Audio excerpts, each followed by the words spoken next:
Oh no. You know, I'm about to click on this here, but before I do that, View which journal entry. I'm not sure if I... Actually, I've read everything. Okay. You know, I click on this, and I know the next 48 hours is gonna be a transition story. I respect your choices, and I'm supportive of them.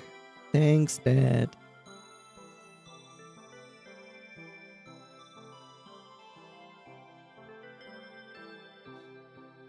Look, I will most likely not be able to avoid it forever, but I'm pretty good at it.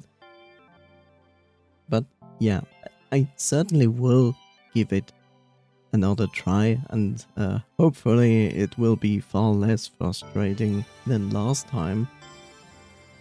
I'm not instantly giving up on it. That I can tell you.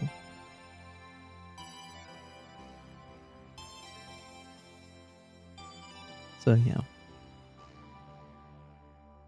You know, at some point, I feel like, is the game literally going to, like, go through the story, end, and then at the very end go like, well, how about you play it again, but this time put the filter on? I have a feeling it's going to do something like that. I wonder. I really wonder. Anyway. Experience culmination fragment. Hermes Day. Which of course is voice acted.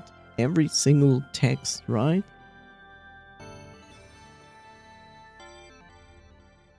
The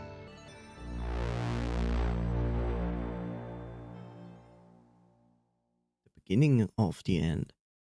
Thank you for choosing our future. What did it say first? What did it say first? Wait. No. I want to read this again.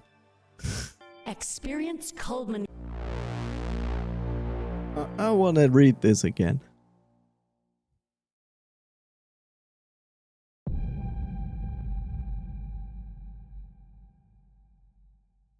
Thank you for choosing our future. Okay.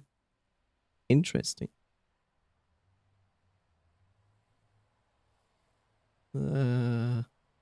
Whoa. My eyes slowly open, wrought with the temptation of closing them just a little longer. Just one more minute, Mom. 1 minute. 4 hours later. They flutter almost in a state of conflict. If I slept, I wouldn't have to leave. If I slept, I wouldn't have to leave. If I slept, I wouldn't have to face whatever came next. That was the frightening part. We had no idea what was going to happen. Isaac faced with the fact that he's meant to change the world, and all of us now his willing accomplices opposing Argus. How could you defeat a foe that holds the world in their hands? Was it even possible to loosen the grip that they had on us? I guess I would never find out unless I got up. I rise to my knees, yawning. I must have fallen asleep on the floor. Why? My diary rests beside me. One final entry after the stroke of midnight. One final entry greeting the arrival of Hermes Day. Light strikes through the window with beams made more prominent by dust in the air.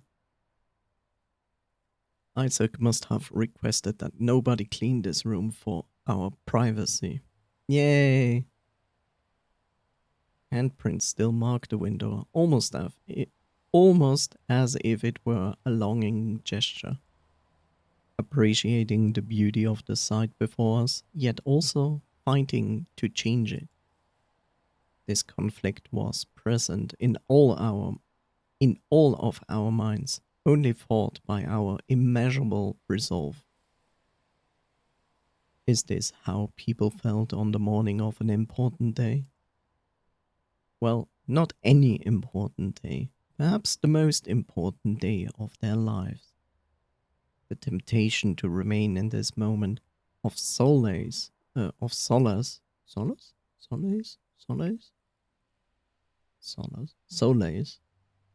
forever is almost too much to bear. I rise to my feet. Should I say Pete? My earlier yawn interrupts the rest of my friends. The glances we exchange are one of a somber understanding. Let's drink.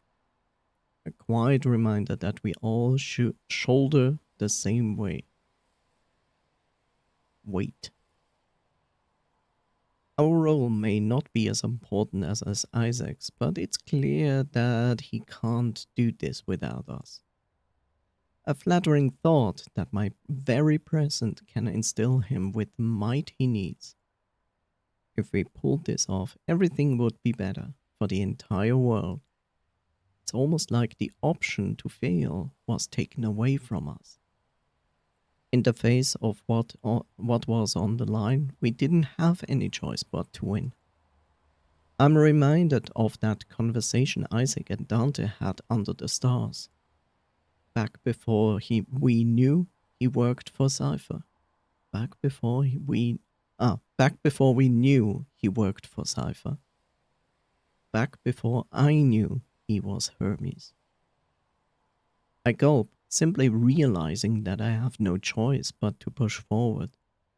Glances are exchanged once more, as if we are all scared to break the silence. Isaac, Dante, Place, Chiron, Taylor, the bed, Taylor, the bed. Taylor? Wait, where's Taylor? Isaac shoots up to his feet, the concern burned clear on his face. Taylor? We all look at each other, understanding every single implication. Taylor! He's not here. There's nowhere for him to be.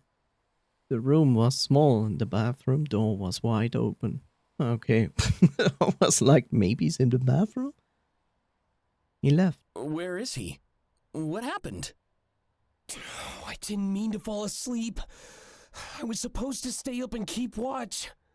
Yes, because on the most important day of your life, you should enter it with 0 hours of sleep. It's not your fault, Isaac. You gave us all the option to leave, remember? What? Hey, check the group chat. We all take our phones. Taylor's last message in our group chat simply reads, "I'm sorry." Then there's a notification that he's left the group chat. Oh no. He left? Why? Cold feet? I can tell that Isaac is terrified. He looks at all of us with pure desperation. Another glance is exchanged. This time I can sense the temptation in everyone else. The temptation to leave like Taylor did. He was the first, meaning others might follow. Please? I need you by my side. I don't know if I can do this alone. This was clearly a test of our dedication. Accepting the task, Chiron is the first to step forward. I have your back, Isaac. I owe you almost everything after all. Isaac smiles. I made a promise that I'd join your pact. Until the end, right?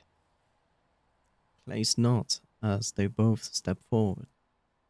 Then all eyes are on me. I couldn't exactly ditch Isaac now either, especially after he told me his biggest secret.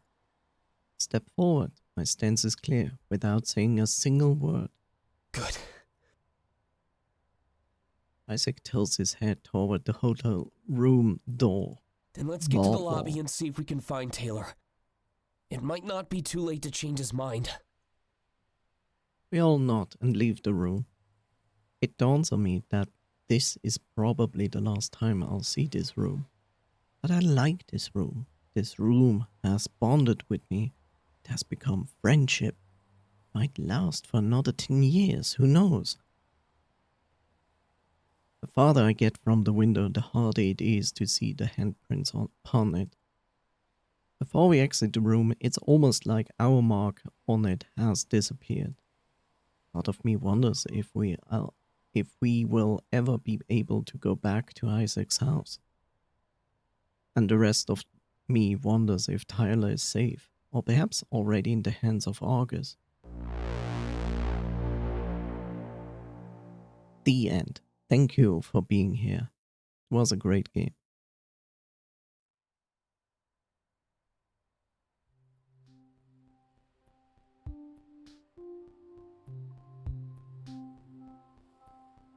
As soon as as soon as we reach the lobby, we remain closer to one another.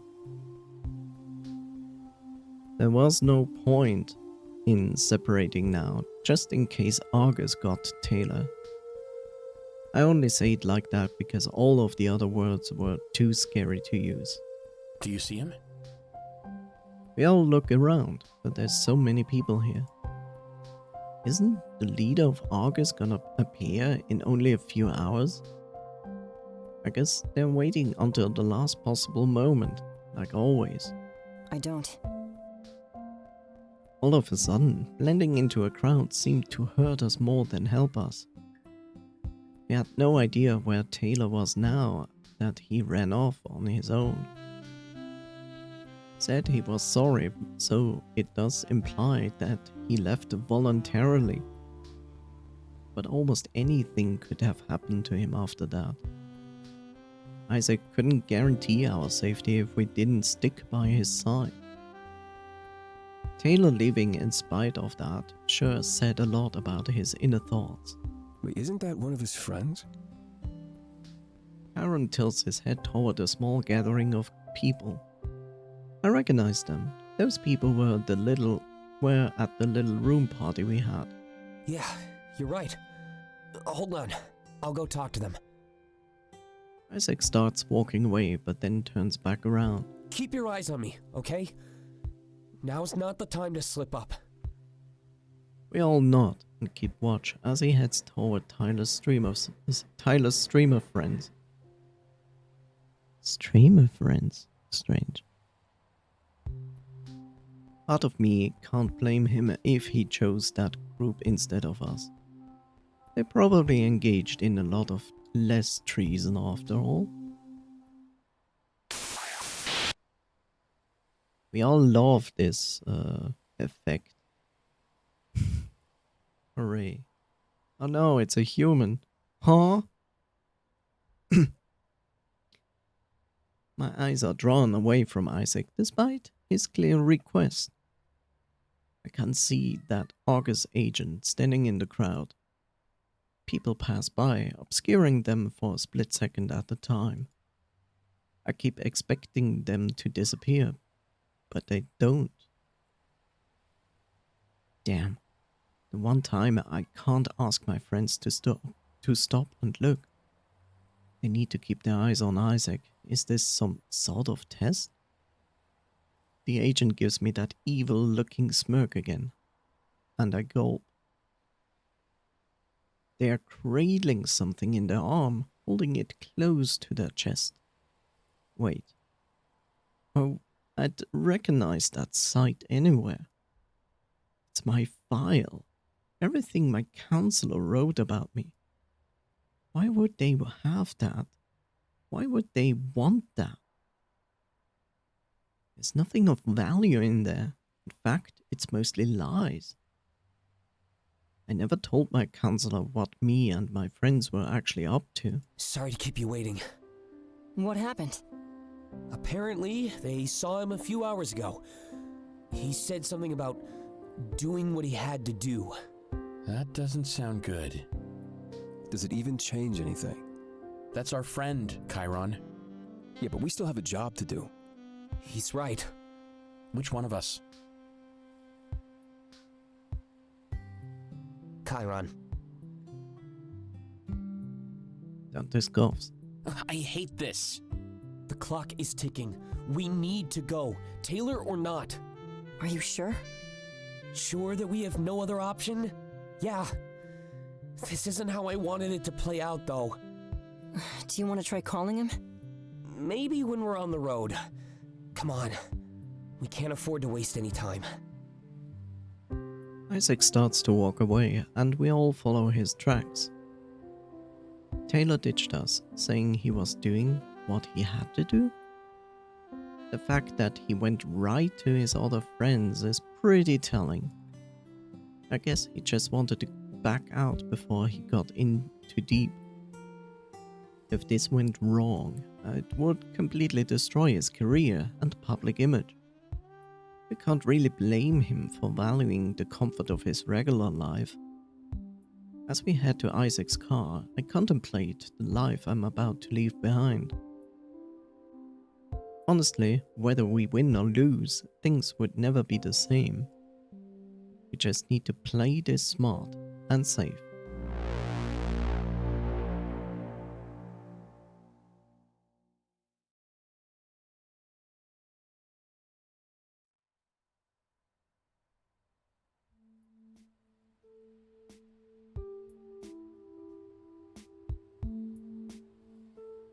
Everything is happening a mile a minute.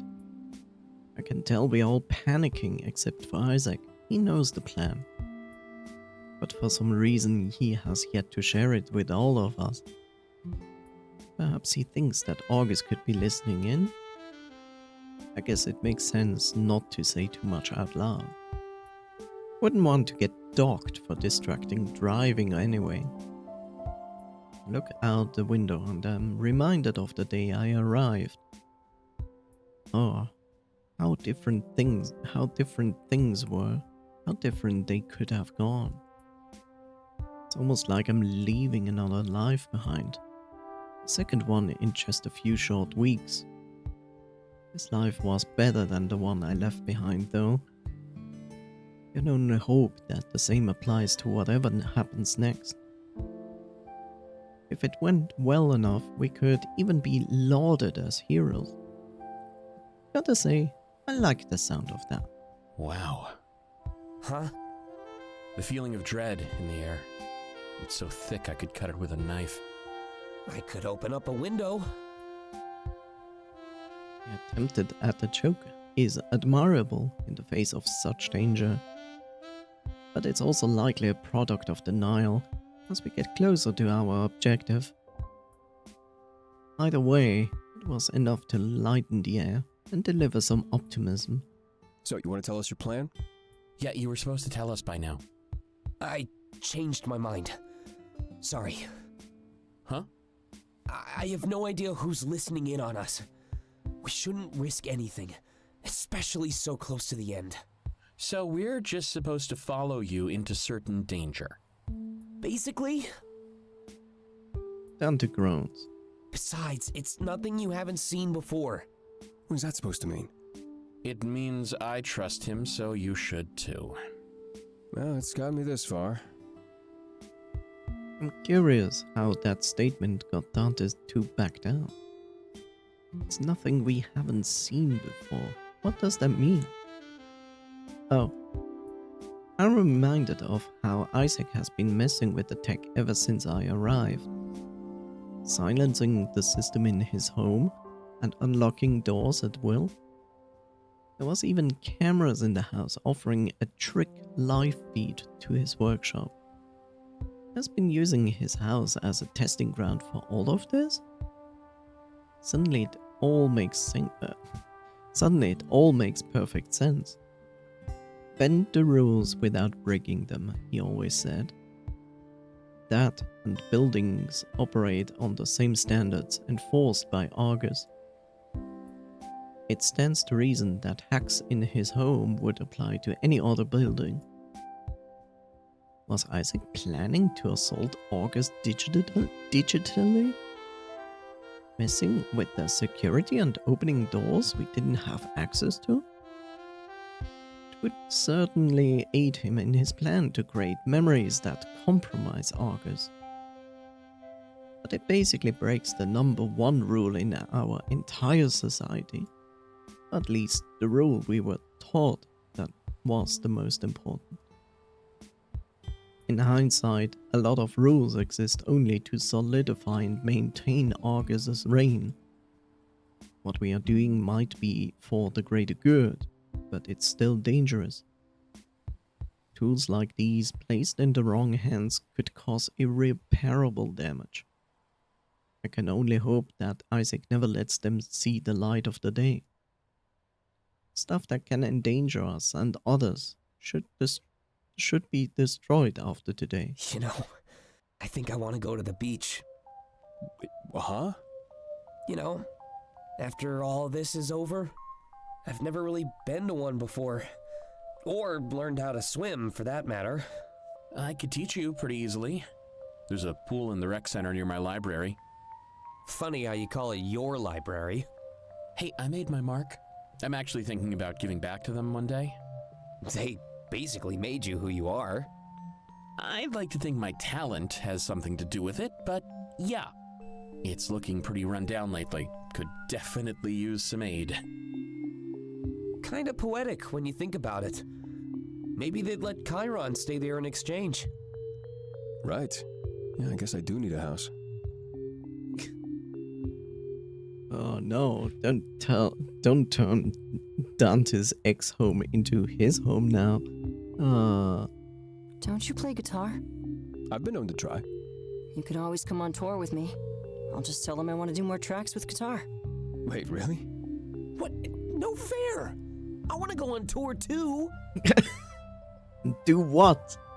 What are you going to do on the tour? Show the people how these wonderful tech gadgets make music? Let's make it out of this first, alright? Then we'll be able to do whatever we want. It's clear that everyone is conjuring up fantasies to cope. If we wanted to make them a reality, we'd have no choice but to succeed. Even if the fantasies seemed a little uncharacteristic, it was still something to hold on to. When this blows over, I doubt he'd be going on tour with Clays. He'd likely reunite with his colony friends and show them the city. I start to think about what I would like to do, but then the car comes to a stop. It was a bit sudden, and I'm jerked forward, ending my daydreams. I look out the window and see a massive, majestic building. It towers almost into the heavens. It's really beautiful. But I also know that this is Argus HQ. We are finally here. Isaac pulls into a parking spot and takes a deep breath. We're here.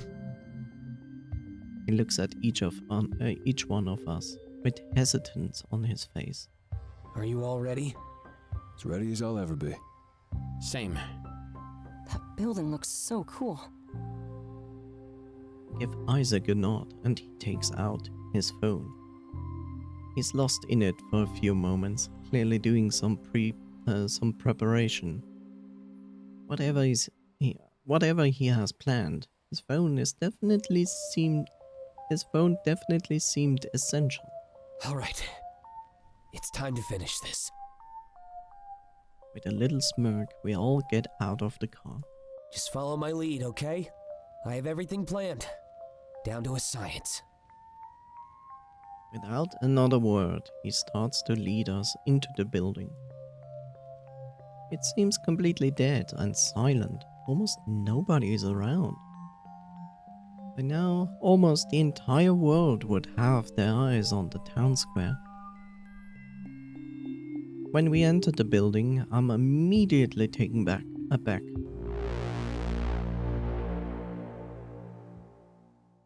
Wow.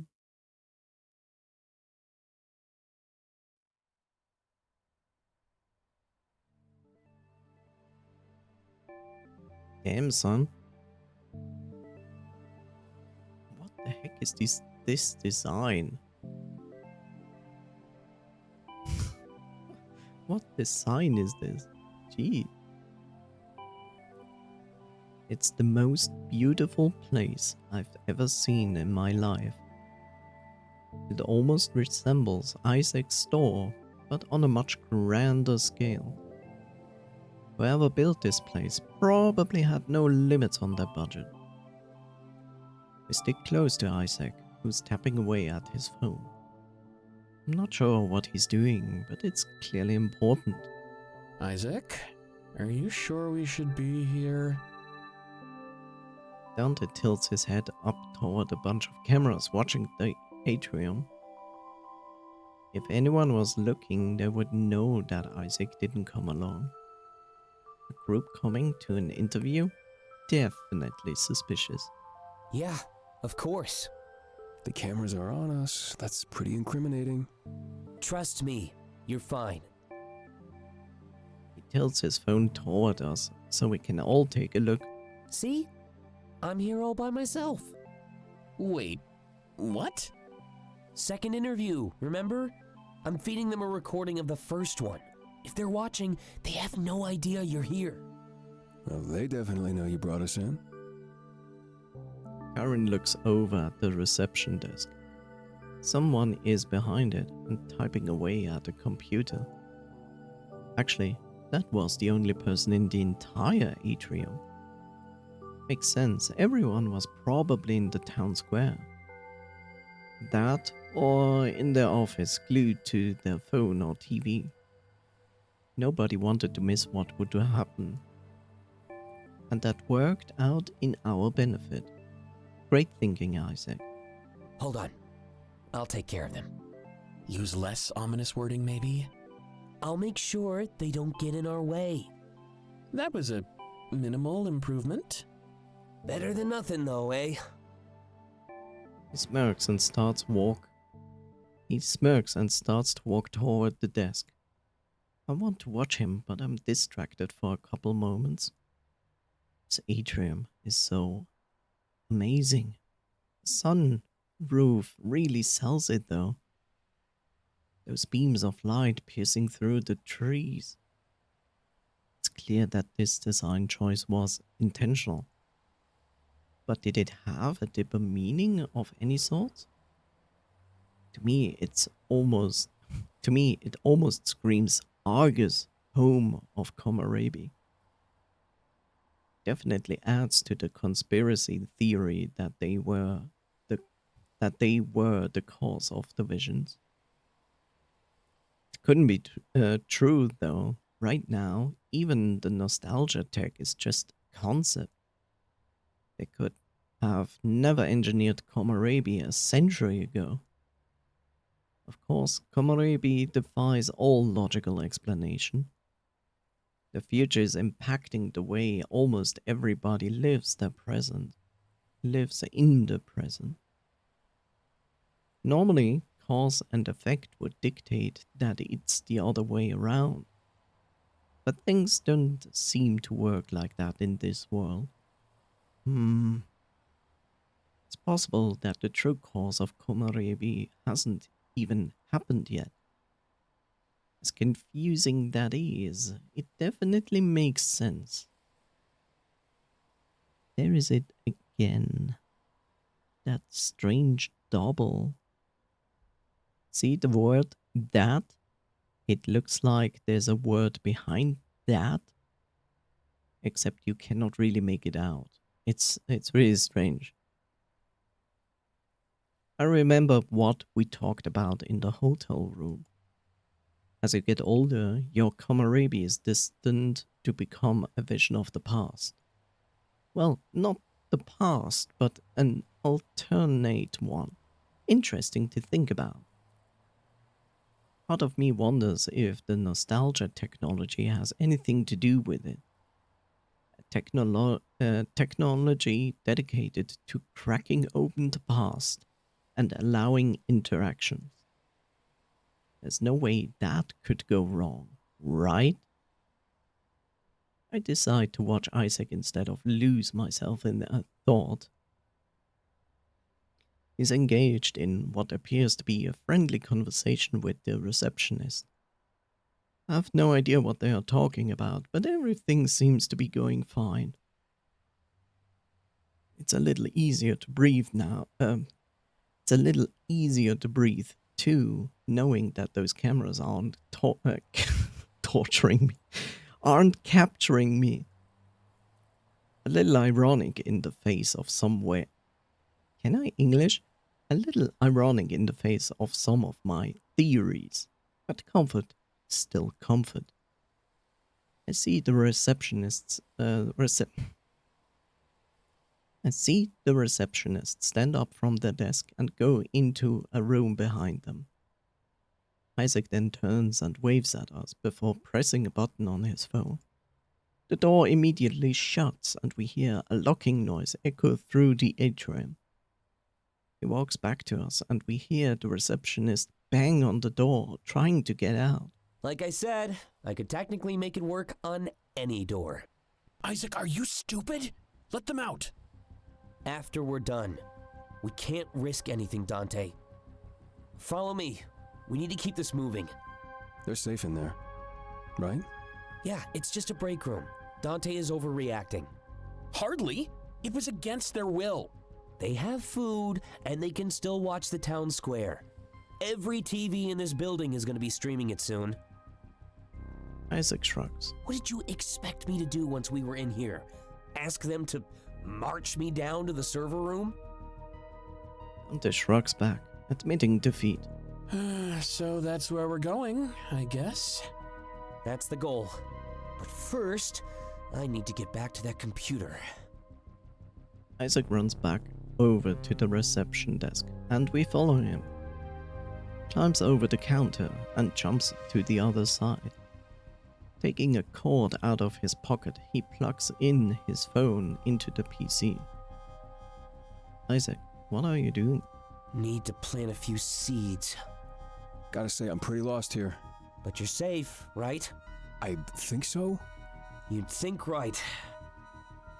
Isaac starts typing in an impressive display of speed. The receptionist is still banging on the door, begging for us to let them out. Please remain calm. You're actually more safe in that room, okay? Banging stops for a moment.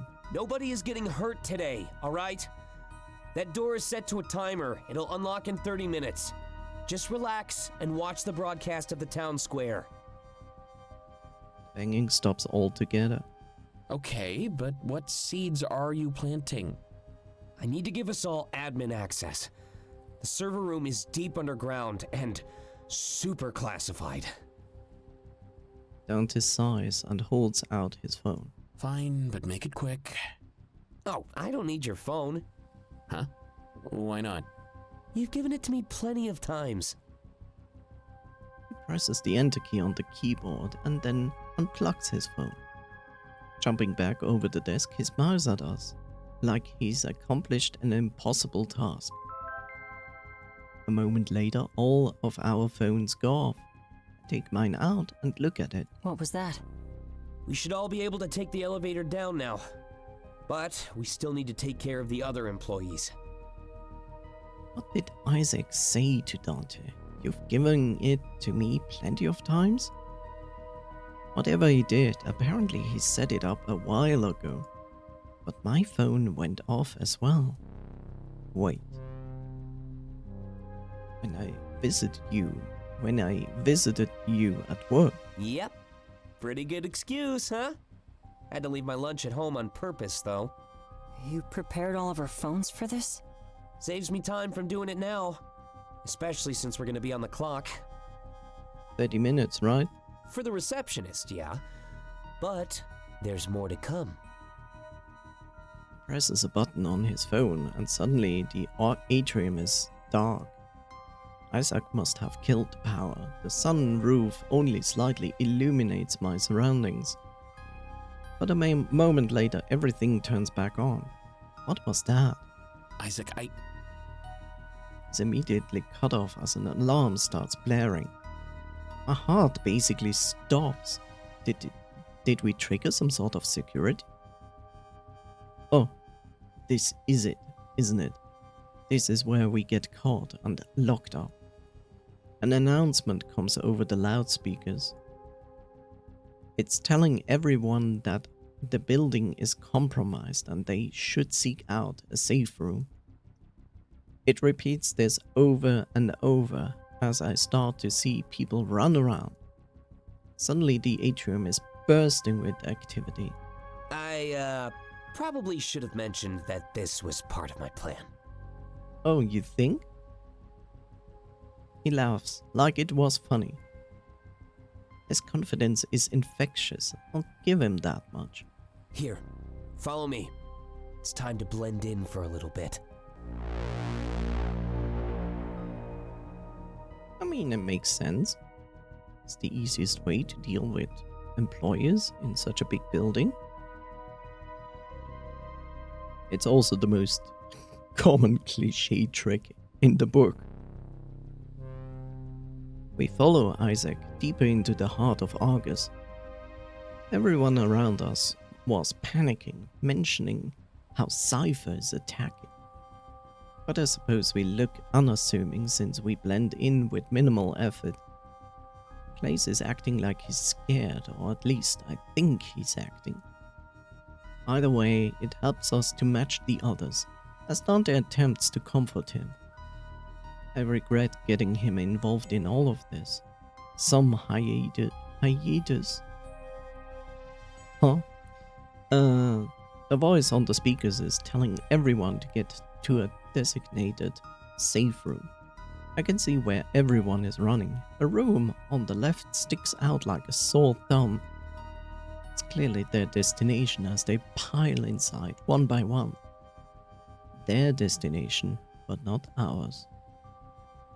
Isaac sticks out his arm, stopping us in our track.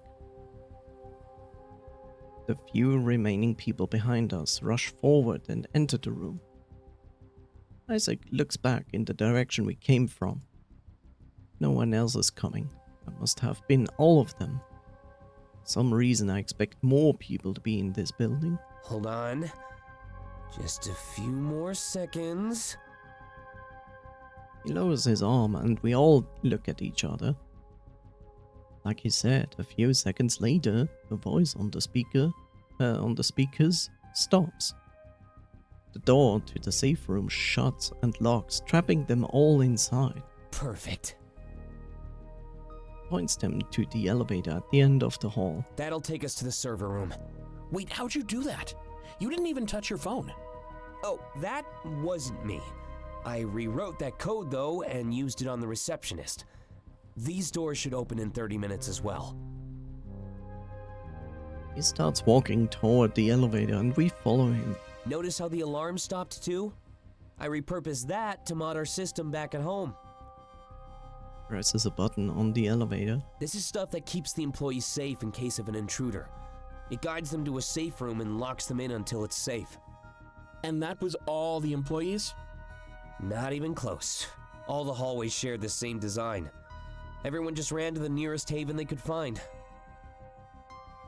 The elevator door opens. The elevator will sense that there's 5 people inside. We'll need to scan our phones in order to go down. We all enter and scan our phones one by one. I'm really impressed with how well Isaac has thought this all out. What could easily go wrong has seemed like a smooth sailing so far. I say so far because I have no idea what waits for us below. In fact, I had no idea what Isaac was going to do once we were there. It doesn't matter though, I'm sure it's good and he's bound to succeed. His entire life has been centered around modding Argus tech, especially security. Opening and closing doors, locking them, triggering alarms, it was second nature to him. Makes perfect sense that his mastery and training have all led to this. It was his calling. Specifically his, though. I think back to what we talked about in the hotel room. Creating memories that could harm Argus in the future while we are in their HQ. If we were ever going to come in handy, it would be down in the server room. We'd also create memories that corroborated his own. Capturing him wouldn't be good enough. They would have to come for all of us. We could hold these memories as ransom in case we are ever in danger. He couldn't have known about this all along, right? I only told him my theory the other day after all. Either way, one fact becomes very clear. There's nothing more powerful than a memory.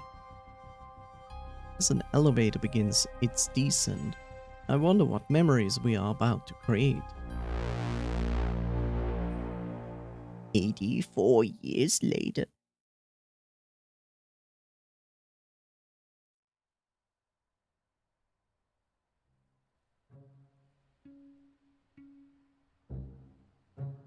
A mini-service.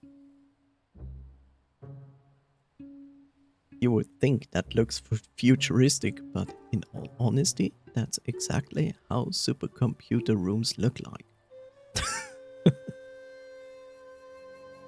Today, we're greeted to a sight that's almost nothing like the rest of the building. The server room is almost black, while everything has a pulsing blue light. It almost looks like the room is breathing, and it's a little unsettling. Especially since I knew I was looking at the system. The shackled AI that governs our points and runs in all of our devices. I remember my counselor telling me the story of how it came to be. Telling me the story of how it came to be. Isn't that if too much?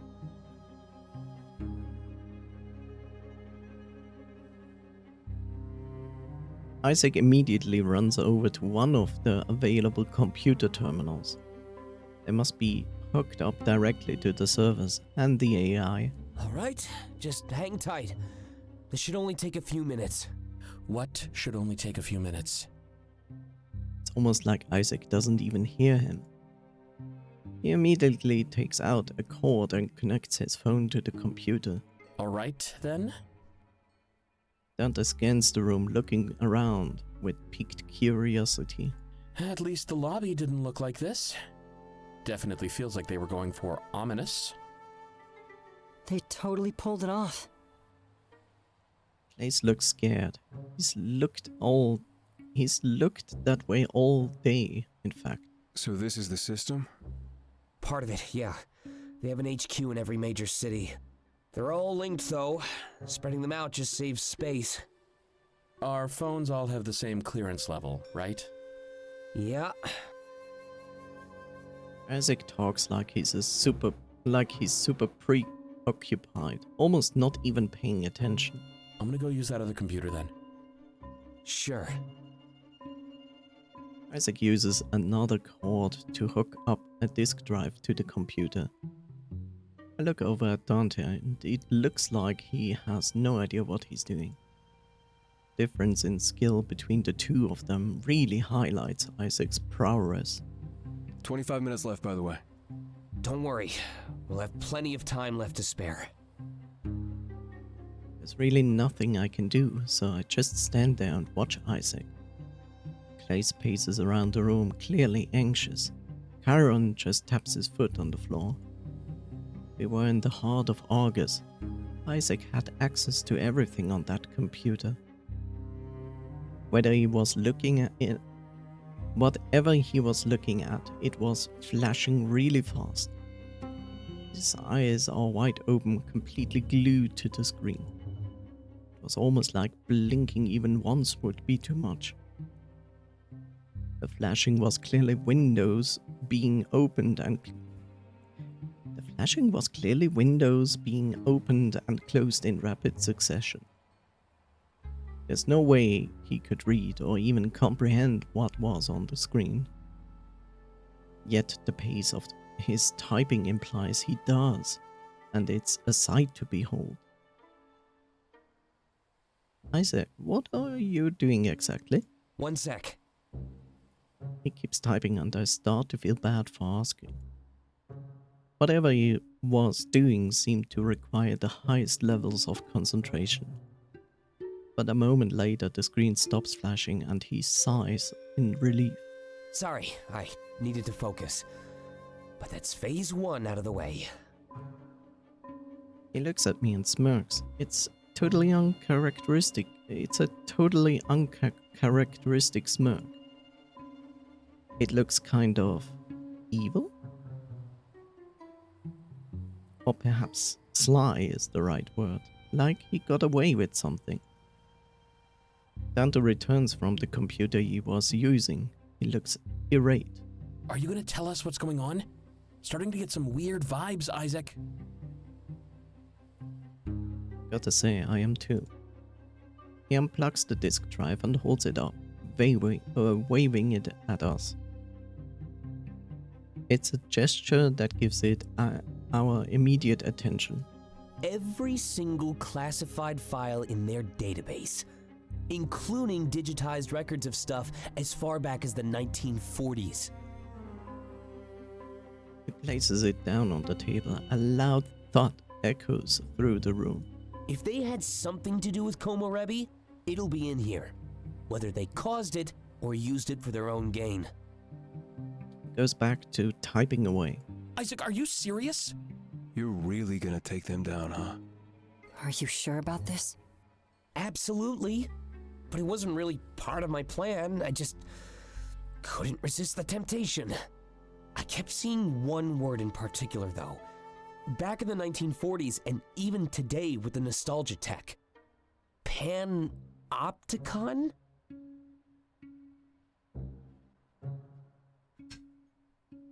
All optical? Get your new movie on Panopticon. Panopticon? What's that? Your guess is as good as mine, but it was tied to almost every classified document. You shouldn't have done that, Isaac. All you're gonna do is put a bigger target on us. What? It can get bigger? I'm not joking. Neither am I, Dante. I've made up my mind. You can't have files like that, Isaac. You're gonna get us all killed. I thought you were just here to... Second later, all the TVs in the room turned to static. There wasn't a lot of them, but a couple lined the walls. As if following suit, our phones vibrate shortly after. Take out my phone to look. What's going on? I think we all just got the same notification. Oh, it's the town square. 20 more minutes, Isaac.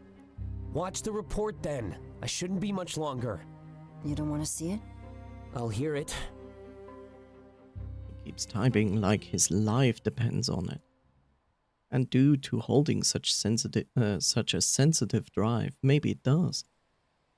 Not just for him, but perhaps all of us as well. I turn my attention toward one of the TVs on the wall. So, the lead of Argus was about to appear for the first time.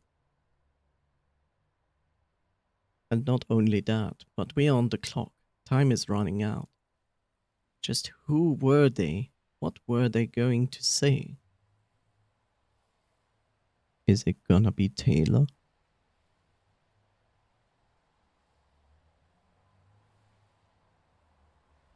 My eyes are now glued to the TV, much like Isaac's are to his monitor. We all wait in anticipation as the camera cuts to a shot of the town square.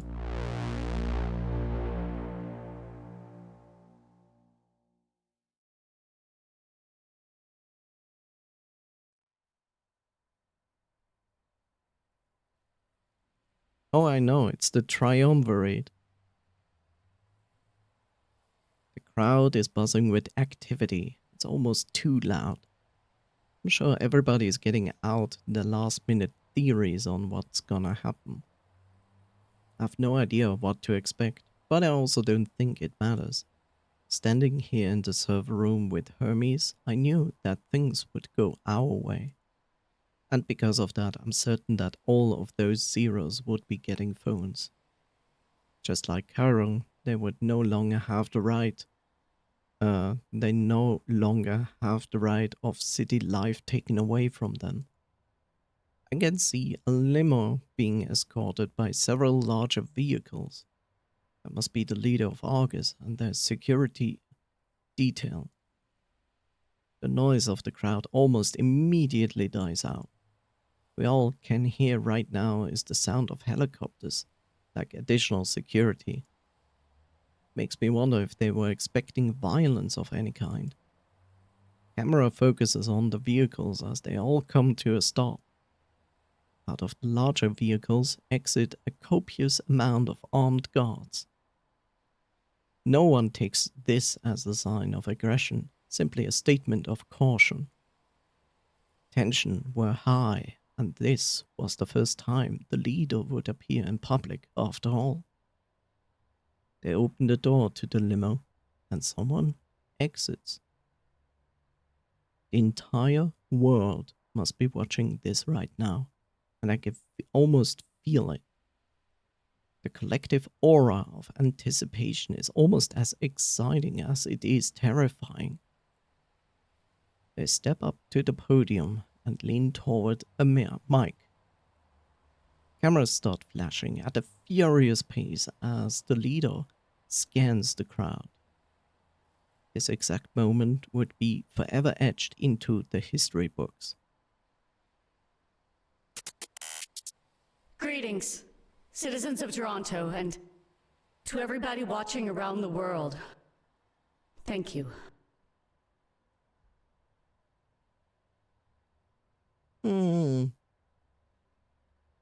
Interesting.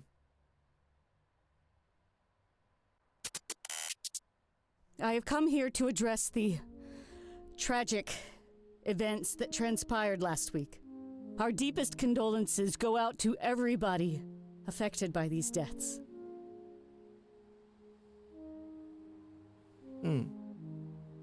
What happened was not our desire or intent. It was completely avoidable and entirely my fault. This is so hard to believe that they really mean it because it all sounds like a nicely written speech. Also, they gonna die because they have this anime hair look that always is an indication of someone going to die. It's a trope, but it's still funny.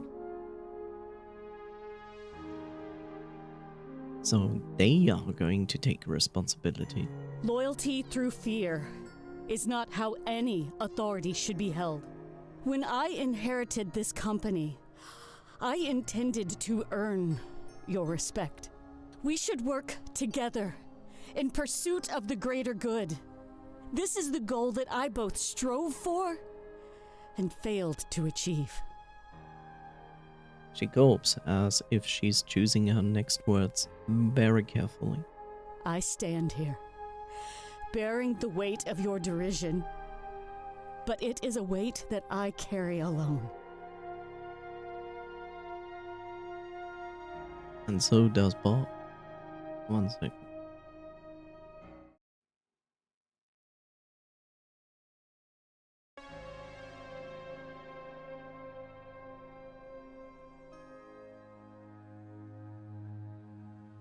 Loyalty through fear creates the byproduct of inaction. It is this very same inaction that caused a grievous loss of life. It was clear that many of you were too scared to help out. This fear of Argus actually compounded with our own stance on the Zeros. It was a recipe for disaster, but it is also a recipe for change. And that is where Hermes comes in. Right now, he is standing in our Toronto HQ. It's likely that his hand is hovering over a button. Well, I guess everyone in the room knows that Isaac is Hermes now. But it's almost like they're too engrossed in the speech to care or even react.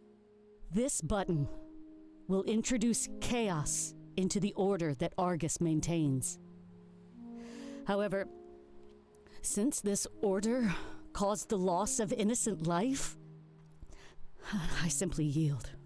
We recently came to learn the true identity of Hermes.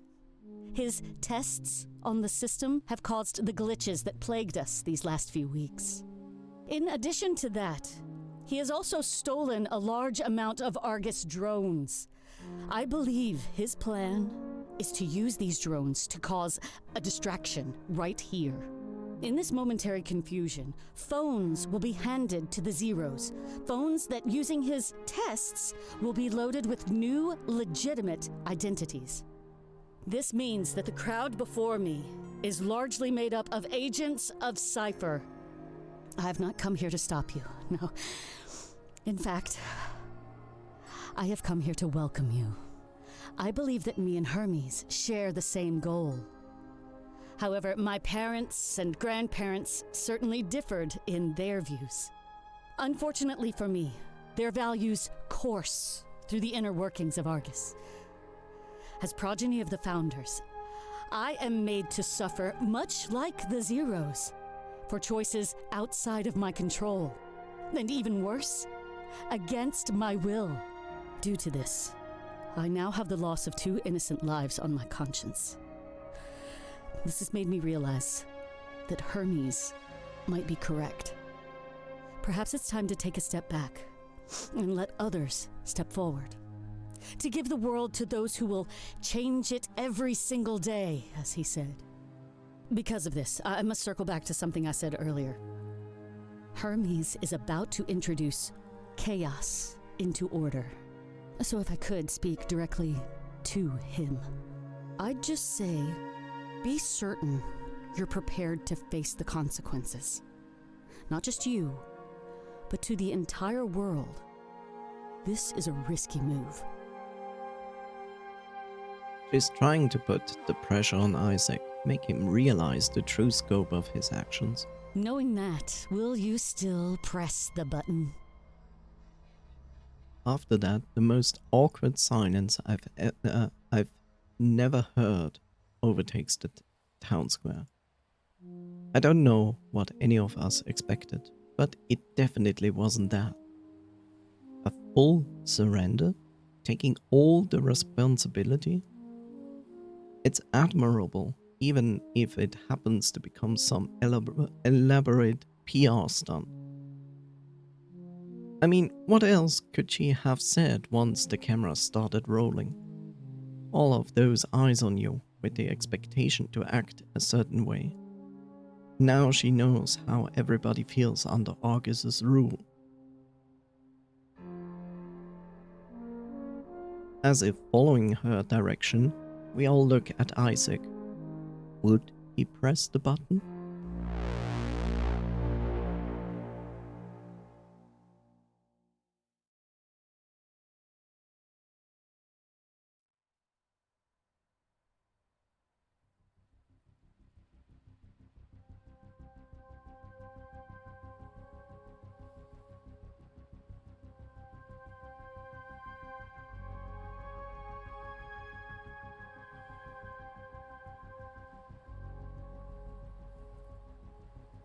His finger hovers above the enter key.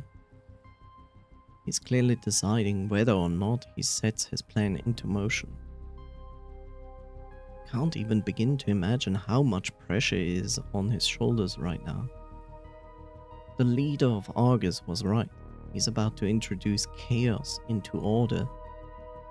His intended outcome was good, but is that how it would play out? Until it followed through, I guess he'd have no idea. And that must be the terrifying part. I look at my friends and they all seemed locked in fear and anticipation.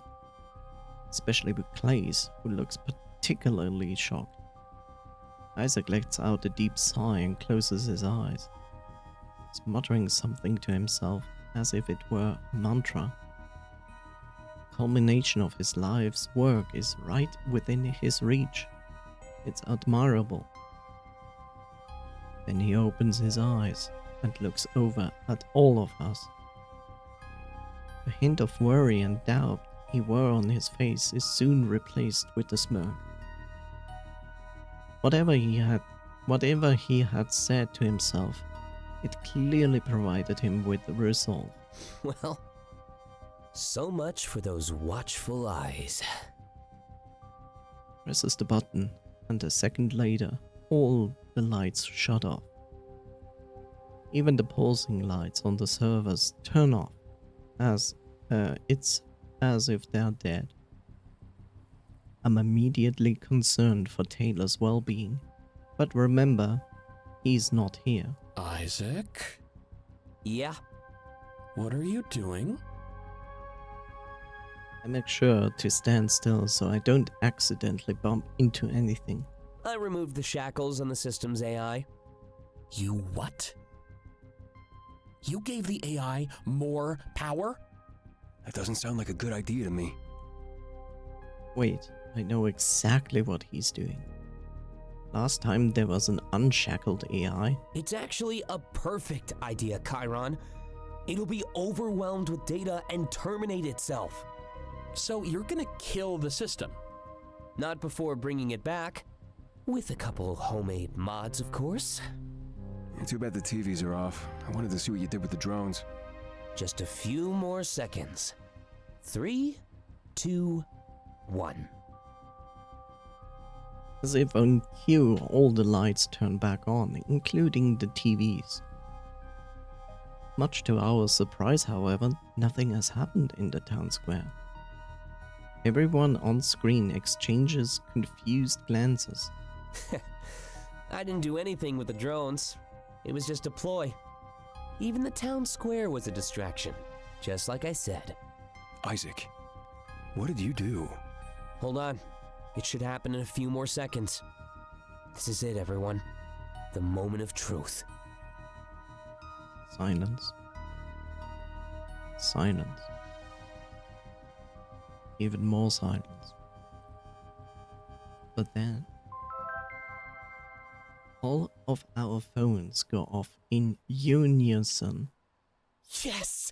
It worked! We all take out our phones. There's a notification on mine that says, "Welcome to the system Delta." It's the same notification I got when I signed up as a teenager. But this time, there's some sort of file attached to the notification. Wait, what is this? It's the blueprint I used to get you into the system. Why do we need this? It's not just you. Tilts his head toward the TV. Everybody in the town square is looking down at their phones. Isaac smirks. It's that semi-evil smirk again. Anybody with a phone can now help out a Zero, just like I did. And because of their monopoly, that's, well... Everybody. I'm a little shocked, actually. Isaac was operating on a global scale this entire time? I assume most of you have a spare phone or two? Yeah, just upgraded before Delta arrived. Isaac starts typing at the computer again, like he's doing one last thing. Anyone in the same situation can now give their spare phone to a Zero. In fact, there's probably more spare phones lying around than we'd ever need. Almost in disbelief. Turn everybody against Argus. Make them favor the Zeros. Then give all of them the power to change the world. Looking back at the TV, the lead of Argus is being evacuated. I guess the town square really was the least of the problems. There's a bit of anger on their face before the camera cuts. Isaac stops typing and finally leaves the computer behind. Wow, you really are a prodigy. Isaac scoffs. Nah, I just have too much time on my hands. But now, Argus isn't the only entry point into the system. I'm gonna turn Cypher into the first true competitor. You think the world powers would allow that? I don't think they have a choice. Once you introduce chaos into order, all you can do is find order again. And the playing field is exactly where I want it to be. You still should have told us you were Hermes, though. What? And ruin the real reveal? scoffs, and we all look at one another. As if to rob us of our victory, however, Clay looks terrified. He has his back pressed against the surface and is almost crying. None of us noticed until now. You okay, Clace? That was her. What? You mean the leader? In my vision, she cuts himself. He cuts himself off and immediately runs toward Isaac. Placing his paws on Isaac's shoulders, he shakes him as he speaks. Isaac, we need to go, now! I know, I was planning on it. We still have about 6 minutes. No, not just from this building! We need to start driving and never come back! Clace, you're starting to scare me. I need you to listen to me for once, Isaac! We need to go, right now! He runs towards the elevator and presses the button on it. We were all leaving anyway, so we really have no choice. But I've never seen him act this way before. Did he recognize the leader of Argus? All of a sudden I'm reminded of his diary. That figure with long hair. Was that her? The elevator opens and we all gather up inside. Isaac places his paws on Clace's shoulder and looks him in the eye. Clace, everything will be okay. I'll get in the car and drive, alright? Clace nods while trembling in fear at the same time. As the elevator begins to ascend, that fear transfers to all of us. Starting to piece it together in my mind, but one fact is clear. This might not end as well as we thought, at least for us.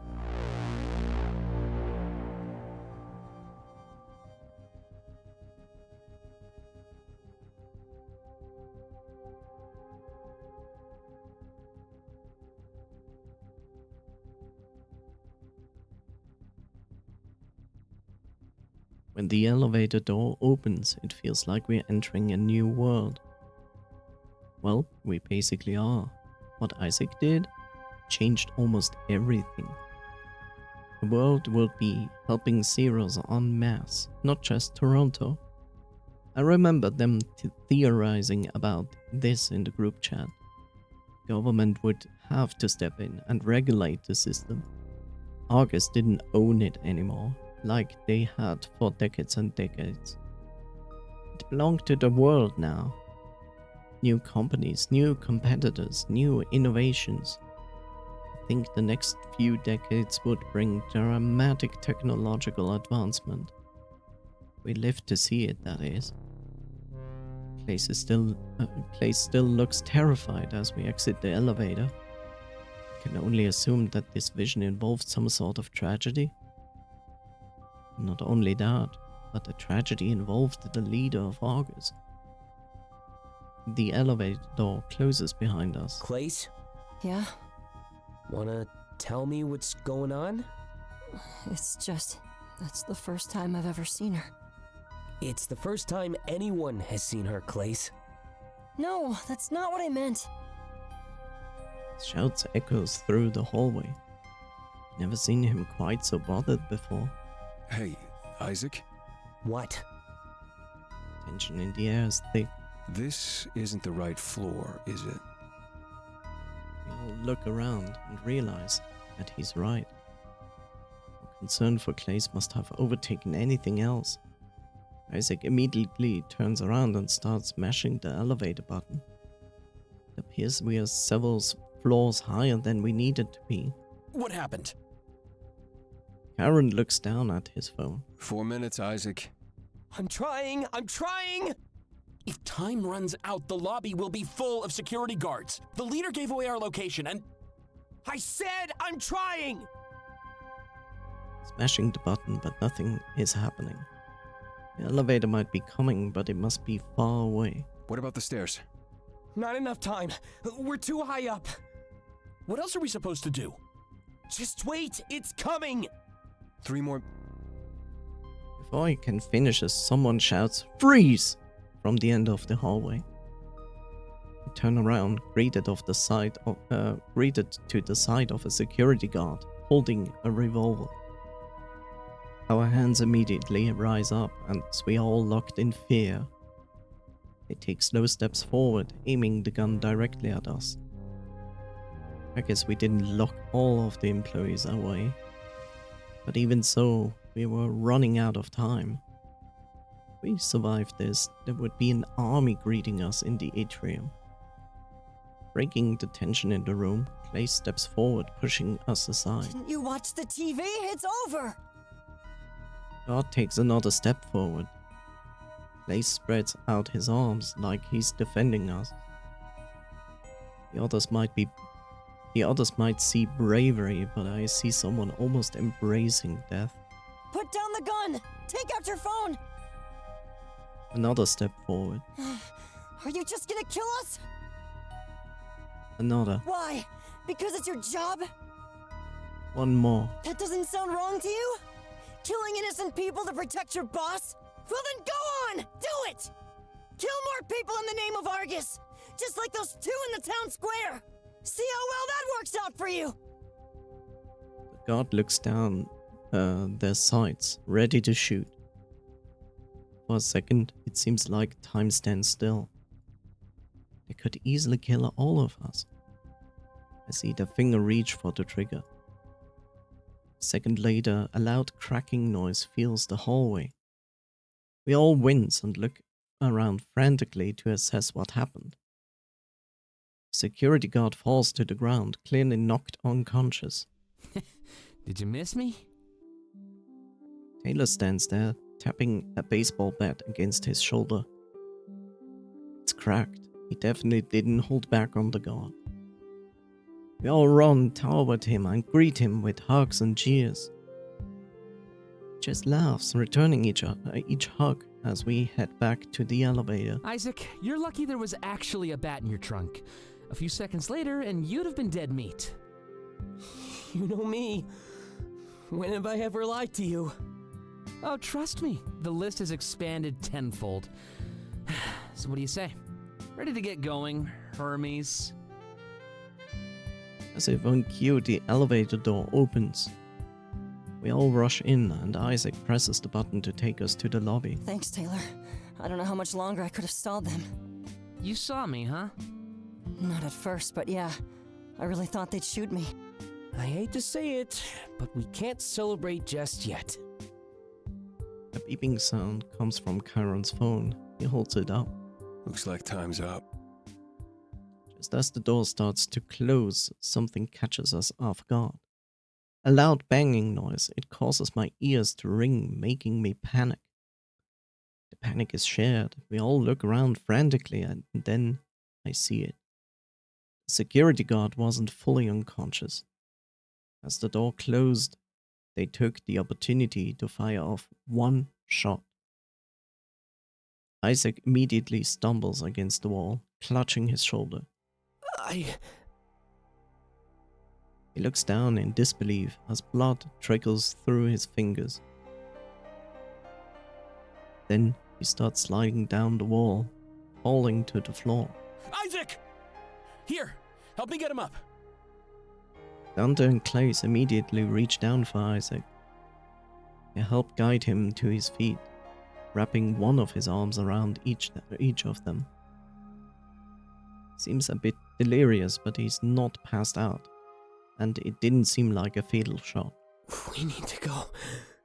What do we do? That lobby is going to be full of security. We have to try talking ourselves out of this. There's no way. Remember what Isaac promised. Get in the car and drive far away from here. We need to get Isaac to a hospital. Besides, you haven't even explained why you're freaking out. Please. Trust in Dante. Get to the car and drive. Isaac grunts in pain as the elevator begins its descent to the lobby. But where? You need medical attention. There's a first aid kit in his trunk. We can use that and just run for it. We can go to my colony. I'll show you the way.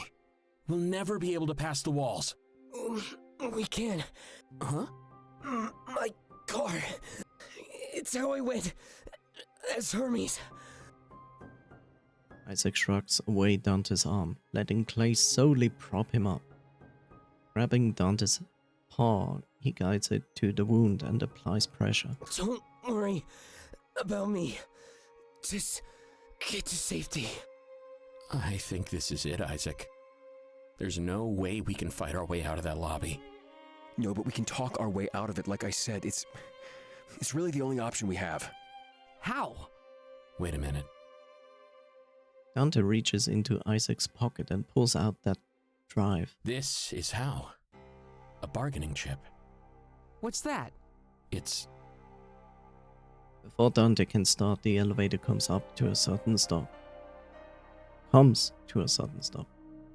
This time, we arrived at the lobby level for sure. Whatever greeted us, it seemed like the odds were not in our favor. Talk our way out of this, get Isaac patched up and escape to Chiron's colony? How does that saying go again? Alright. Out of the frying pan. It's not a bargaining chip, let's face it. You're literally holding a medium, a physical medium with information in your hand. That's not a bargaining chip. They could just destroy it. There. Bargaining chip gone. I don't quite get it. As soon as the door opens, we make our way to the lobby. However, the sight we were greeted to is far from pleasant. It is if you bluff. How? What do you want to bluff? There's no information on this drive? I don't think you want to shoot me? You see, a bargaining chip is something that secures your survival. Tell that they got the info ready to go out. Yeah, that, on the other hand, is a bargaining chip. That's what I wanted just to say. Like, it's not a bargaining chip if you say, like, on this physical copy we have all the information. That's not a bargaining chip. But if you said, like you just also said, what I wanted also to say is, oh, we uploaded this information already and it is on a timer. If we don't stop it, it will become public. That's a bargaining chip. But basically you also said that right now, Film Noise. In fact, it makes me feel the exact opposite of how I felt when I was here before. At first, I was stunned by the beauty, the potential grace and majesty of Argus. But now all I see is Argus flaunting their strength against people simply fighting for their ideals. Dozens of armed guards line the lobby, holding up rifles at us as we exit the elevator. They tell us to raise our paws, so we comply. Compliance through fear. That's just what the leader of Argus wanted to avoid. Yet here we stand, our lives in the hands of those we came to directly oppose. I look at Claes, who continues to hold up Isaac. It's clear that the wound wasn't fatal and he would be just fine with some treatment. All we had to do was talk ourselves out of this. It seemed like Dante was up to the bat. I'm going to take a few steps forward. Please don't be alarmed. Wait, this is just what Isaac did in our R&R campaign. Dante is trembling in fear as he takes a few steps. The light shining down from the sunroof strikes the drive in his paws. It almost exaggerates it, subtly grabbing the attention of the guards. We anticipated a greeting like this, so please, hear me out before you make a decision. He gulps, the lasers from the guns focused solely upon him. From the sky we can hear a chopper. It looks to be one of it looks to be from one of the news stations. I have a camera pointed down through the sunroof, filming the entire ordeal. That must mean we are being broadcast live around the world. Now everybody would know who we were. That's terrifying. Dante seems to realize he can use this against the gods. You see what I'm holding in my hand? This is a drive full of Argus's most classified documents. The guards immediately change their stance, like they're ready to fire. Wait! If you kill us, you can retrieve the drive, sure. But this isn't the only copy, so listen close. We sent copies of these files to several Cypher computers.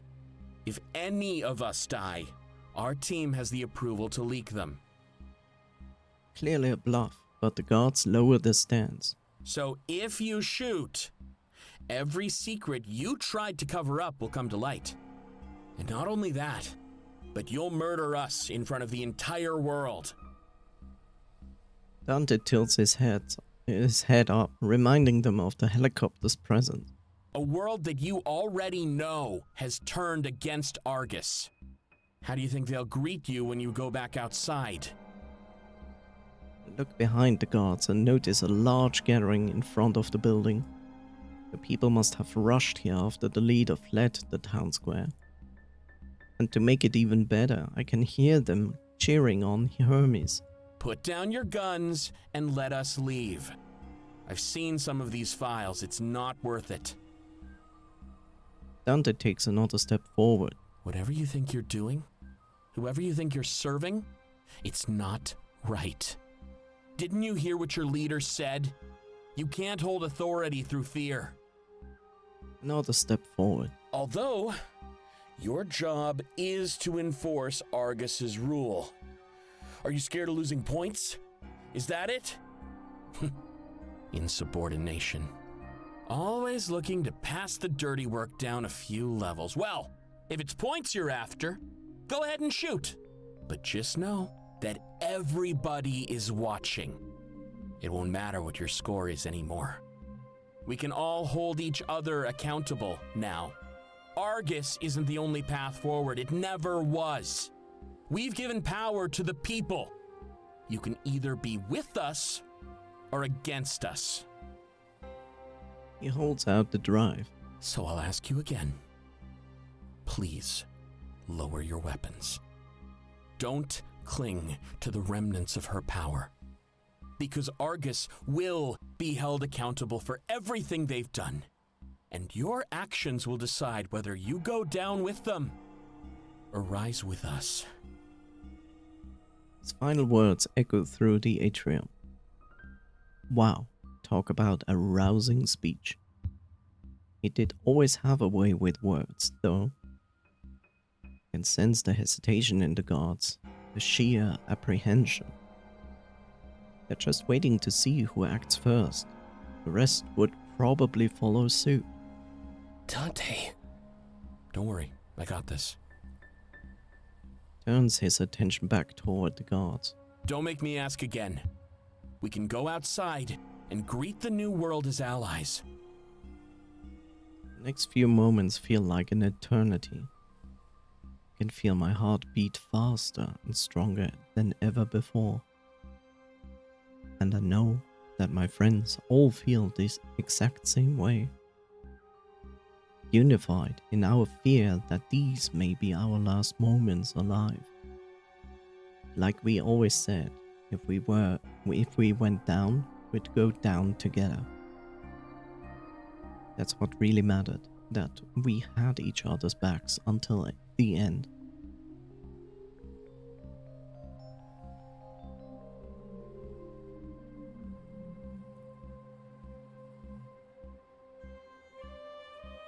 But then, one guard lowers their weapon, then another, and another. Soon enough, our hostile greeting has reached its end. The guards move aside, giving us the freedom to exit the building. You did it! I'm a bit surprised myself. Clace and Isaac step forward. Let's get to the car. We've got to go to that colony. Right. Start taking slow, cautious steps toward the exit. There is it again in taking. The crowd outside is still cheering out Hermes' name. A lot of them must be Zeros from the town square. I think you have a bit of a welcoming party, Isaac. Isaac simply smirks as we leave the building. Crowd goes silent upon seeing our group. It's almost eerie. I know that most of those people are Zeros and agents of Cypher. Isaac waves at them as if to signal that he's Hermes. They are seeing their leader and champion for the first time after all. The rigorous cheering is now met with happy smiles and knowing nods. I'm reminded of the night we left the club and Dante dropped that booze. Everyone stayed far away from us, scared to approach and interact with the Zero. But now, they're all together in unity. It's impossible to tell who belongs to what group. Well, I guess there weren't groups anymore. That was the point of all of this. The crowd moves aside, giving us a clear path to Isaac's car. At least, it appeared to be a clear path. Standing there, staring right at me, is that child. They smile at me, and I do the same in return, just like before. I have a feeling the child is not gonna be happy with Isaac. It's almost like they knew I was special right from the beginning. Despite the circumstances, I don't see any hint of or grief on their face.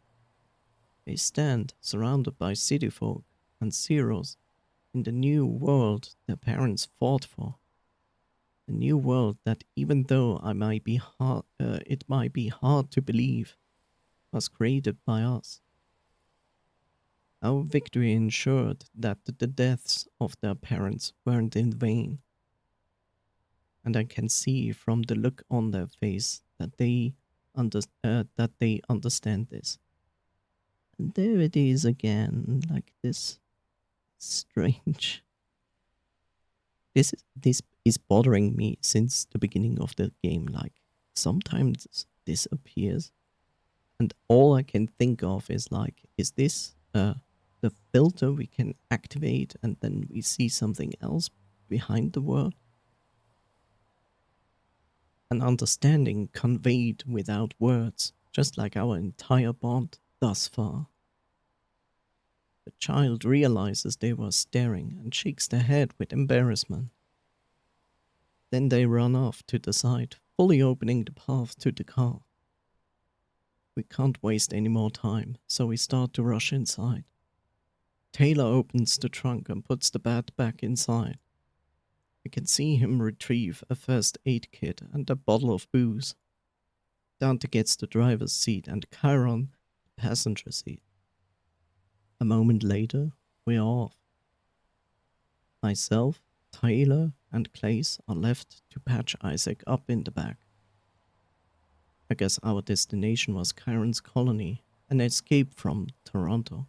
You good to lead the way? Yeah, let's go.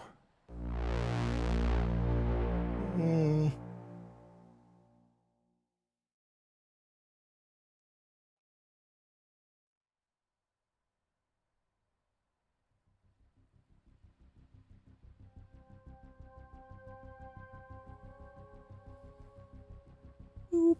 Daily boobs. Reboop. I still can boop. I still have the animated boop? Do I? I don't even know. Oh, I do. There we go. You know what's the worst? Like, I've seen movies where it was like similar thing, like not story-wise, but like situation-wise the same thing. And they escape and everything is fine.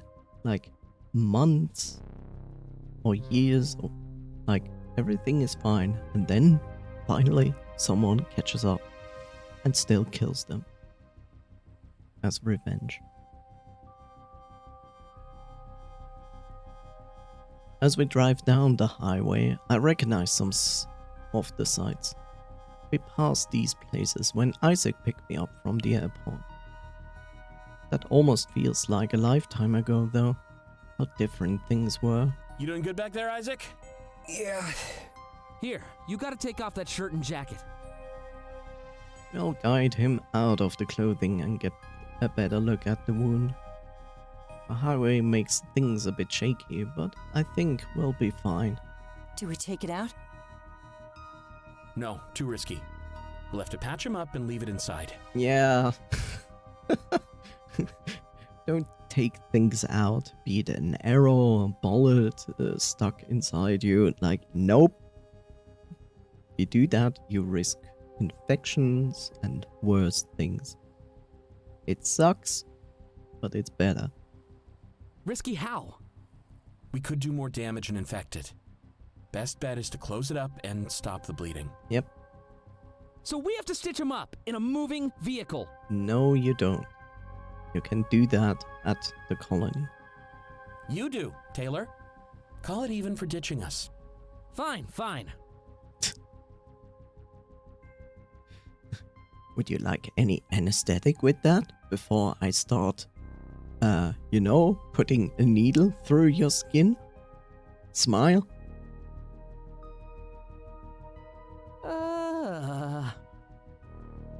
Grabs the bottle of booze resting beside him. He takes a swig and starts to use the needle. Wait, he should give this to Isaac. Here, Isaac, use this. Isaac opens up the bottle and takes a massive swig. I don't think that you really have an advantage of getting drunk. Also, alcohol takes a moment to take effect anyway, so... No, I meant pour it on the wound. Good. Good. Why are you not pouring it on the wound? Is my other question. Also, don't... Here's the thing about wounds of any kind. They don't need to be as devastating as this one. If you have a wound, you know what is the normal procedure a doctor would do to clean out a wound? Clean water and soap. You don't need alcohol for it. Clean water and soap is the most minimal and best thing you can do to clean out any wound. Oh. Isaac turns the bottle upside down, pouring several shots worth on his body. The poor car! Oh, that is nowhere near as fun. Yeah? Is that even gonna work? It might. I saw it in a movie. Here, let's get that kit open. Blaze grabs Isaac's shirt and holds it over the wound. So just stitch it up and dress it. Should be easy enough. Just stitch it up and dress it.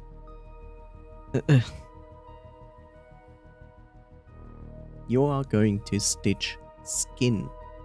You need to know how deep you are allowed to stitch. You also need to know where to stitch.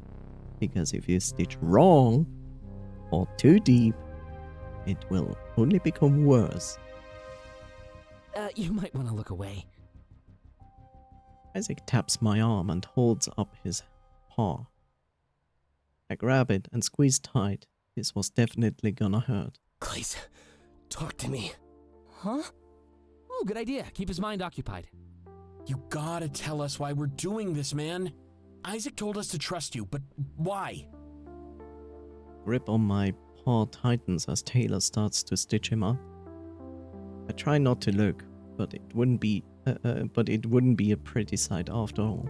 It was the leader of Argus. I recognized her. You're from where? Your vision. Yeah. The one you took all the music from? Well, that was just a benefit. What actually happens in my vision is, well, I'm backstage alone, and this woman comes up to me and, well, she... He grabs his scarf and tugs on it, tightening it slightly around his neck. That simple, almost comical gesture was enough for us to get the idea. You mean... Yeah, By the leader of Argus? it looks that way. Isaac, you have got to destroy that drive. If you don't, she'll come after us. But Isaac, seriously! Can you please stop bickering over there? I'm only performing surgery right now. Are you even qualified to perform surgery? Seems to be enough for Dante to stop. Since I read Clay's diary, however, I understand this even more. In his vision, he's killed by the leader of Argus? It's unbelievable. Not only that, but he had a business card for the Vision Protection Program. He must have thought that the program could help him escape his fate. But when the entire corporation was run by his killer, well, I guess it felt like there was nowhere to hide. Except for maybe a zero colony. Can't even imagine what he's feeling right now. The only program that could help him was owned by her. Almost explains why he was so willing to take a bullet for all of us. He clearly thinks that there's no way to avoid his death now. If anyone wanted revenge against us, it would definitely be her. Isaac's grip tightens on my paw again, but I finally let him go. There we go. Now let's get him in a new shirt and bandage him up. There's one in my messenger bag. Just be careful, it's one of my favorites. We help Isaac into a new shirt, and then Tyler wraps him up. He both looks and sounds a lot better than mere minutes ago. Grabbing the bottle of whiskey, he takes another large swig. I earned this. You sure did. We all sit back and let out a collective sigh of relief. Isaac would be fine. We'd just have to monitor him. So let's get back to this leader thing. She wants revenge or something. It doesn't seem like it. In fact, she seems sad while she's doing it. It's gotta have something to do with that drive. Especially since you mirrored the files to a bunch of other servers. Oh. That was a bluff. Taylor seems shocked. A bluff saved our lives? Yeah. Had to take a page out of Isaac's playbook. He did a good job in that final standoff with the Thorns. Well, except for the dagger part, still don't agree with that one. We just need to destroy that drive then. They'd have no reason to come after us anymore. Especially now that the entire world knows our faces. That won't work anymore. That won't work anymore. You made them believe that we have copies. You cannot prove that you do not have copies. Even if you take this drive, even if you make a video how you physically destroy the drive that you have proven before that with a video that this is the drive with the data, it won't work. They will never believe you that you have only this one physical copy. You literally destroyed this chance with the bluff.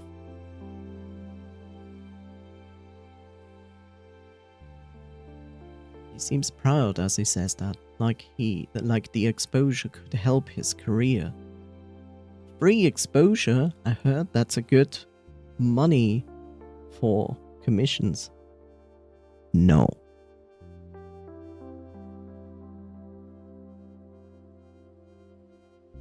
That's a lot of info to throw away, though. I mean, every secret we've ever wanted to know? It's not worth it. Right. I will be honest, if they actually don't realize that it doesn't matter if this drive is gone or not, that would be a major... I mean, I would feel kind of disappointed that they didn't think of this point. Like, really, it's quite logical. Like, doesn't matter. The moment you make this bluff, this drive becomes worthless. It's like, that seems to be the note that this conversation ends on. We clearly had to go to safety and destroy the drive, which is useless. Doing so, it seemed, would prevent Clay's vision. No. But Clay's could start a new life, not being a singer anymore. But now, almost everything about Clay's made perfect sense. All the booze and the tranquilizers and gummies he started to consume. He was using drugs to try and suppress his horrible vision. And I actually can't blame him. Being forced to live your death almost every day? I'd seek almost any form of relief within my grasp. Even... No, I don't want to think about it. We could protect him and make sure it doesn't happen. Of course, he would still have to live it, almost every single day. Start to panic just from the thought of it. I grab Isaac's paw and he squeezes it, as if trying to console me. You okay? I nod, clearly a lie. Just take a left up here and keep going straight. Do we have to do anything special to pass the wall, Isaac? No, just go straight on through. You modded your car to do that? No, it's just old. Sit in silence for the rest of the way, letting Isaac rest and relax. Beforehand, going to a colony meant that you could never return. But now, things have changed. I think we'd be allowed to go home. So the goal was clear: wait out any trouble and destroy the drive. Hopefully, I could talk to my friends a little bit and hear how they are feeling. The raid on Argus's HQ shook us all up. Everyone is just acting fine. A little while later, the car comes to a complete stop. The sun has set and I have no idea where we are. Hey, let me get out first. I'll start a fire. You're probably not used to this kind of cold. All right. We'll wait until we see it. And wait, we did. Just right outside the wall, you stop making a fire?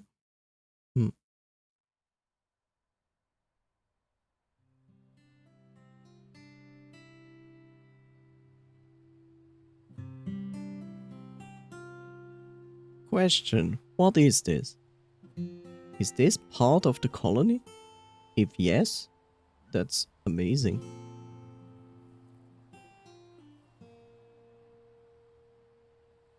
If no, I have, like, when I think about the situation this world is like in, where they literally said like, every city is walled off from the outside, and around the cities there are colonies of zeros living. How did people move from place to place? Was there just planes to use that go from city to city? There are clearly streets, otherwise there wouldn't be like streets that come in and out through the wall. So my question is like, is it just the cities that are walled off, but actually people still can live outside of the city? Still being in the system somehow, but live outside of the city? Not as zeros. Which makes the entire system thing completely useless because they cannot observe people outside of the city, right? I'm kind of confused with this part. That was also never really explained. As we exit the car, we take a collective breath of fresh air. For some reason, it's the freshest air I've ever experienced in my life. As we start walking, the fire and the warmth in our immediate destination. It feels like the danger has finally dissipated and we are actually safe. Honestly, that was a long drive, and I'm glad we are finally here. Good thing Isaac's car let us pass the wall like that. And even better that Chiron got the fire ready. Wow, this place is beautiful. He's bleeding and wearing a red shirt. Yeah, that's... Oh well. That's what I thought when I saw the city for the first time. You know what they say. Normal for you can be life-changing for someone else. Life-changing, yeah. That's a good way to put it. Do you think we were followed? Definitely not. I would have noticed. Weren't you busy being in pain? Only slightly. Trust me though. I know how to tell if I'm being followed. Game with being Hermes and hiding from Argus. How much hiding did you do exactly? Oh man, you should have seen this story from my perspective. So many close calls. It was basically like a movie. Yeah, I would say no. They weren't followed in any capacity. They still fled the city. They are like currently outside of the city. But are they fugitives? I don't think so. I mean, in the end, they only hurt a company. I don't know. They didn't go like against actual laws. They only like literally stole from a company and I don't know.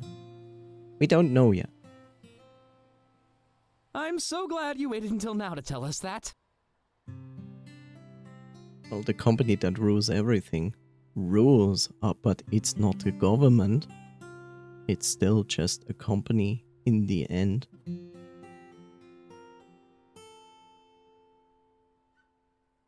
It's responsible for running a system. It's not responsible for running the law. I'm still getting over what happened in the atrium. Can't believe I talked them down like that. It's just like I told you, Dante. You could change the world with your words. And by saving me, I think you might have done just that. I was terrified, but I knew I could trust you. Thanks, man. And, Taylor, we need to talk. What did I do now? I told you that you'd be thankful for this car one day. Might not hurt to have a little more faith next time. He starts to laugh, but quickly winces in pain. Funny. But save the wisecracks for later. You gotta rest up and get better. Isaac groans in pain. Oh, fine. What should we do next then? I wouldn't mind taking a look around. I've always wondered what the colonies were like. This is the colonies? That's basically like a resort, a holiday resort, some sort. Like cabins in the woods. Not like the movie, but... but like, this is like a camping site. Go for it. Like, look at this.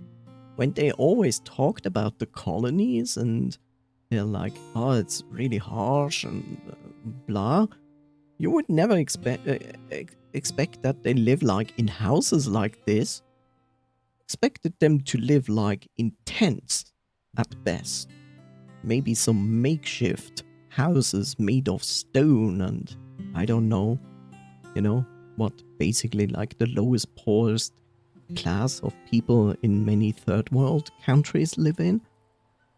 But not something like this. No, whenever they talked about how hard life was for them, I understand they have to put a lot of effort and work every day in for food, drink and living. I get that. But those living circumstances I would have never expected. The rest of us stick by Chiron, who continues to tend the fire. To say, he definitely knew what he was doing. The warmth is appreciated. We all sit down, finding solace in the power of where we are. What did I just read? Finding solace in the peace of where we are. Why did I say like in the peace of power where we are? Like, how did it even put power into this sentence? Isaac, we've got to talk about that drive. I know. We need to destroy it. Otherwise, we'll all be in danger. No, it makes no difference. Why am I the only one who realizes that this makes no difference? Is this gonna be the one point in the game where I'm going to be like, this is dumb? Yeah, that's part of why I got this fire ready. Can make this nostalgia tech work. Maybe. I don't know. Because then they can prove they bluffed and didn't watch it. Yeah, that's a good point. You want me to burn it? That's the idea. You heard Clace's vision, Isaac. Right now, he's not in harm's way. We won. Yeah, that's true. Isaac, if you keep that thing, you might just make his vision come true.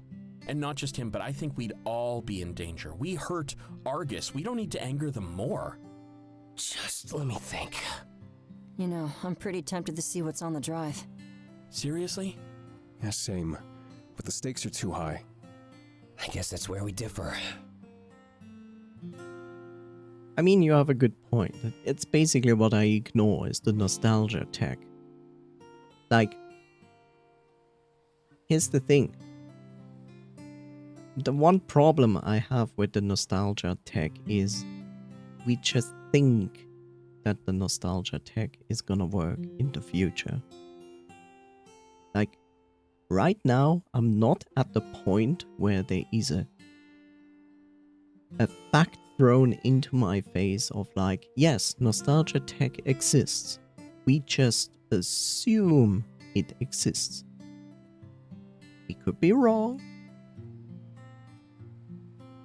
There could be all the reasons for the entire thing we experience of Argus agents and the glitches. But if we go with the theory and say like, yes, nostalgia tech is gonna be a thing later in the future, then you have absolutely the right point. If we destroy now the drive, we can prove in the future that we are innocent, that we have no knowledge of what is on the drive. But thank you, Bob. I was about to drink something.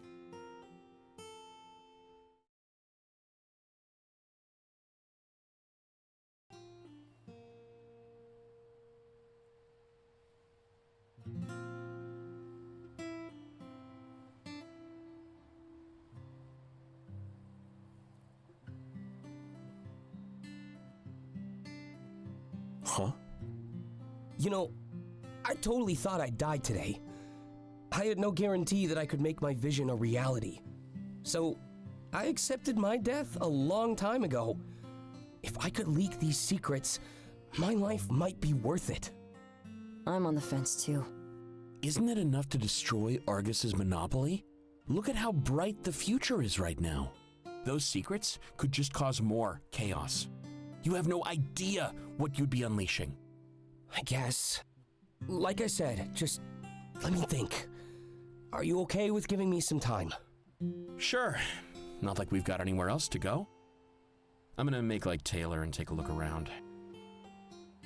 As soon as down to finishes speaking, we all stand up, except for Isaac. Hey, it's a coffee siphon. I heard you talk about Argus earlier. The thing about dystopia is that companies can sway the whole government if they're strong enough. They can, but in this case, it was never mentioned.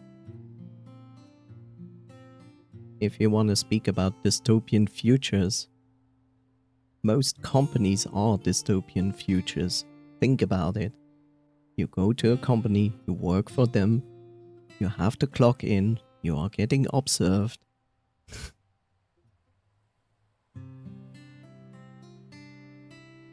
The way you work, job interviews, evaluating your effort in the company, PR existing to keep you away from the company. Make sure the company is safe from you. It's like every bigger company who has all of that is literally like a little bubble of dystopian future. But yes, you have a point. There are chances that some companies in dystopian futures have enough power to control the government. But here's the point. The reason I don't believe that this is the case in this game is literally because Argus loses this and the government has to step in and make competitors to Argus. Tells me that the company is not controlling the government. And if they're an arms manufacturer, they can waste a whole city and get away with it. Or they're making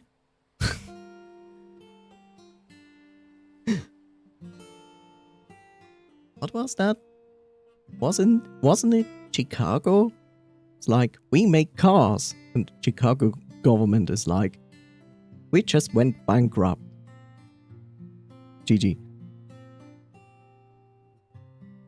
But then again, having actual cities or states go bankrupt is nothing new. You just never hear about it. Strange, isn't it?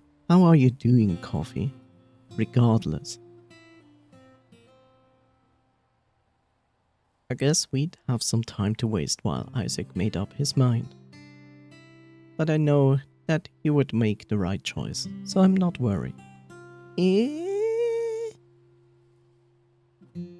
My eyes are directed toward Tyler, who's walking around some nearby trees. As much as I want to check out the cabin, I feel the need to talk to him. No, check out the cabin in the woods. I heard only positive things happen if you do. Not feeling anything today. Work was that annoying? If so, I'm sorry to hear. I'm still confused by what happened and what went through his mind. Why teach us only to return and save the day? With that question in mind, I slowly approach him.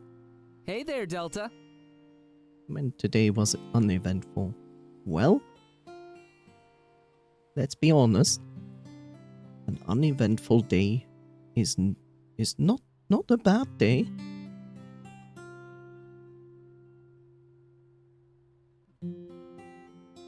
Nothing much to talk. Yeah. Look, uneventful days are okay. As long as they don't become like every day, they're okay. It's better than eventful days, where the events are not so positive.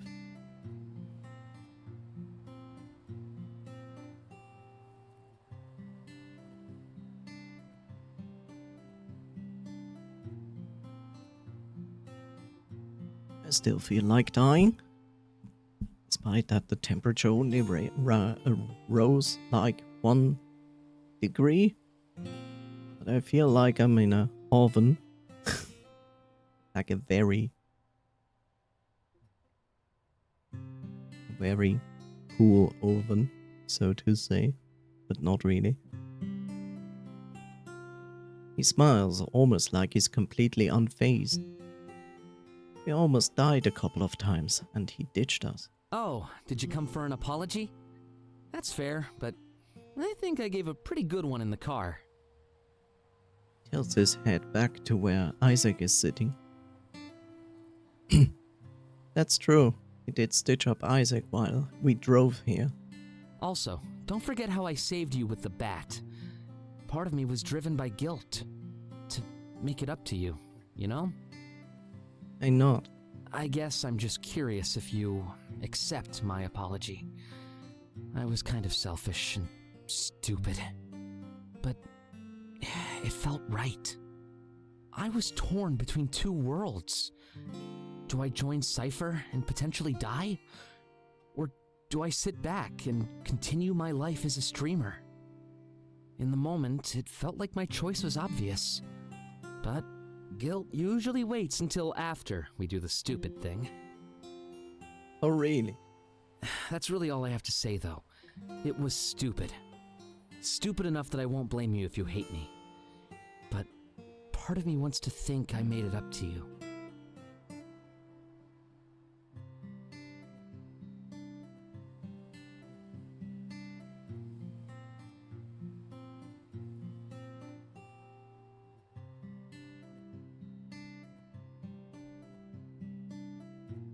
Taylor, you know, I could never stay mad at you. And I promise never to take advantage of that. Thanks for working with me here. I was kind of worried. He smiles. Just know that I promise to never do it again. I was actually scared that I made my vision come to pass. Argus could take me in, lock me up, and leave me in the dark. I mean, I guess they still could, given what we did. But the entire world saw our faces, so it'd be difficult. Correct me if I'm wrong, but I think we're celebrities now. Strange, that's no change for you. I don't correct him because the thought seems kind of nice. If we disappeared, I feel like people would notice. They're probably waiting for Hermes to make a victory speech. I bet that we can march right back into Toronto and bathe in applause. But we shouldn't. There is the matter of that drive, though. And Clace's vision to top it all off. What do you think Isaac should do? I mean, I'm part of camp, please destroy the thing.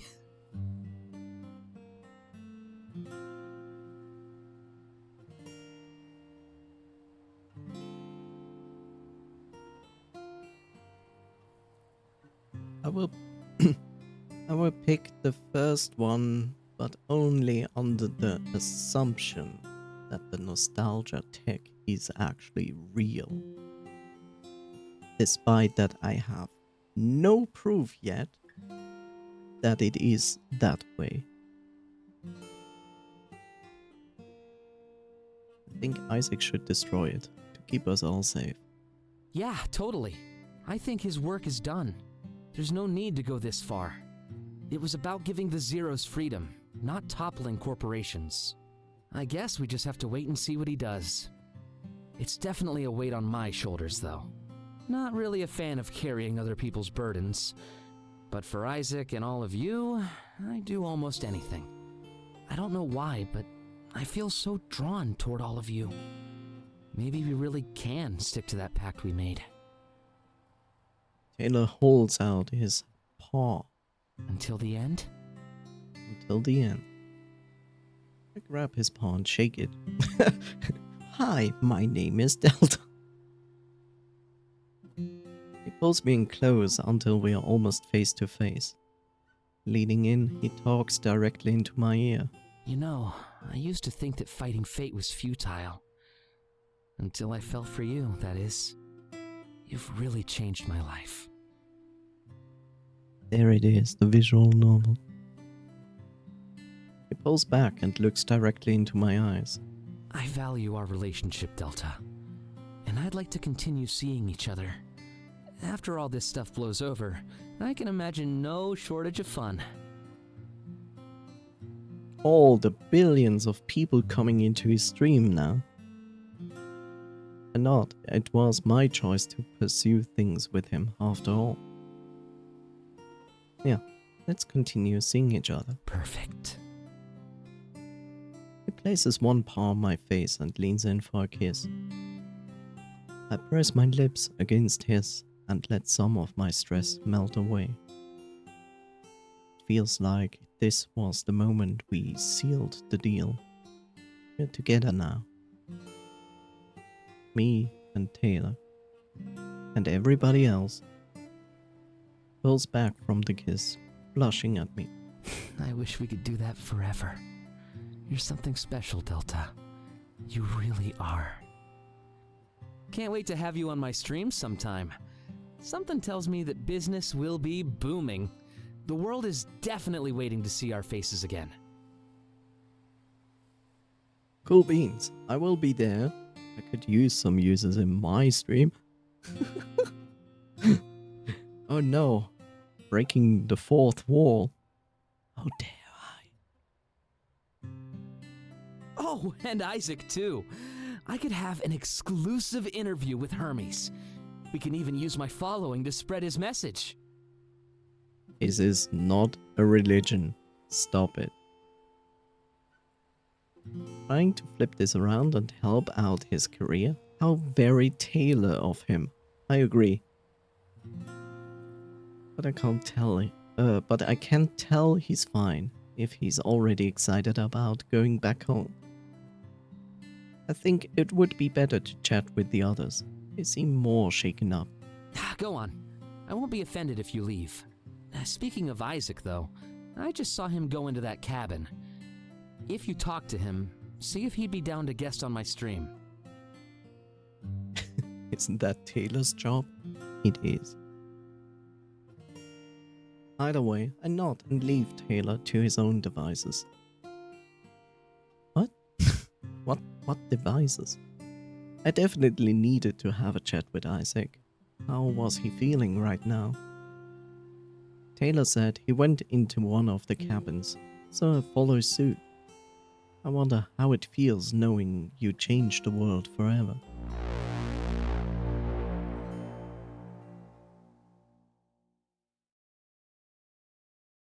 So, you've become the leader of the entire world. How are you feeling?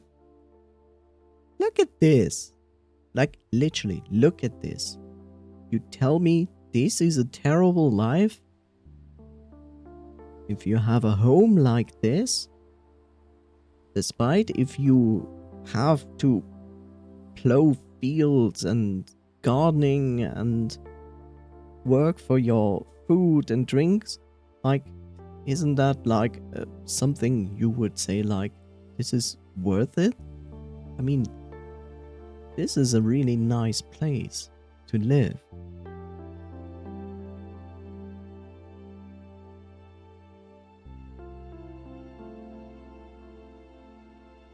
When I enter the cabin, Isaac has his back facing toward me. He's staring down into the fireplace, holding that bottle of whiskey. One paw with an open palm braces himself against the wall. Delta. He turns to face me, wobbling slightly. Not sure if it's from the pain or the alcohol. Hey, it helps with the pain. If you can give me another option, I'll take it. Painkillers? I wouldn't really want to know how that is if you had to go to sleep with something like that. And no painkillers?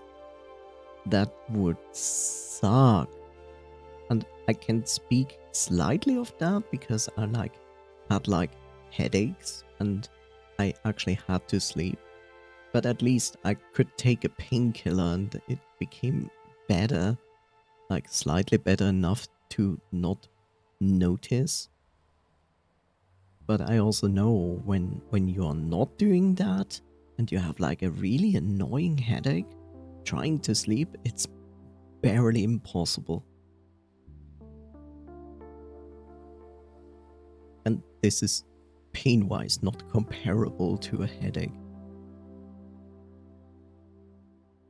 Places the bottle down on the nearby table, smiling at me. Crack cocaine.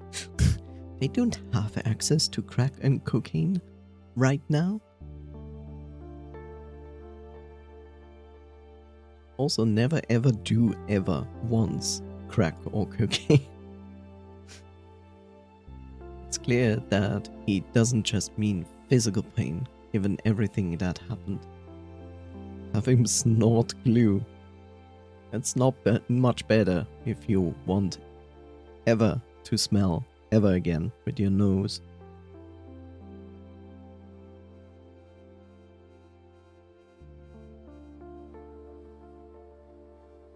Look, here's the best question I could ever give chat. Which of you has ever done this? Take glue, and I mean more like the wood glue, you know, the white one, and put it on your fingertips, smear it around and let it dry, and then go like, now I have no fingerprints anymore, I'm a thief, haha. Has anybody ever done that? Because I did that as a kid. It was cool. Was like, why are people always so stupid leaving fingerprints at the crime scene when they just could take glue, put it on fingertips and never leave like fingerprints? I was like, why are people stupid like that? And they never used like this childlike easy trick. Have you ever done that in any point of your life? Or am I really the only one who came up with this?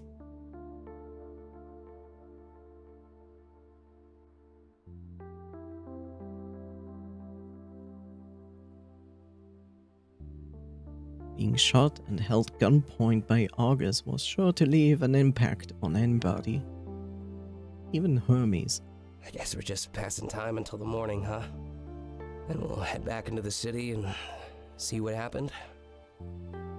I notice he's intentionally glossing over that drive. Not sure about the glue part, Chief.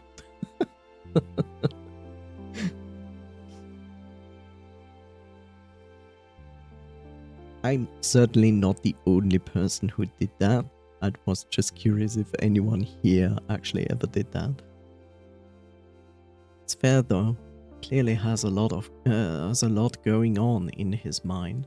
What did happen though? We lost all reception at the city limits.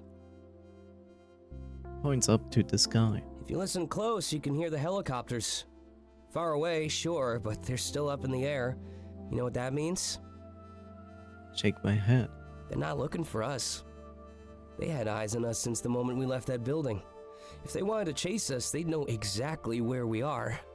They seem more interested in what's going on inside the city. And that thought is both terrifying and exciting. What do you think is happening?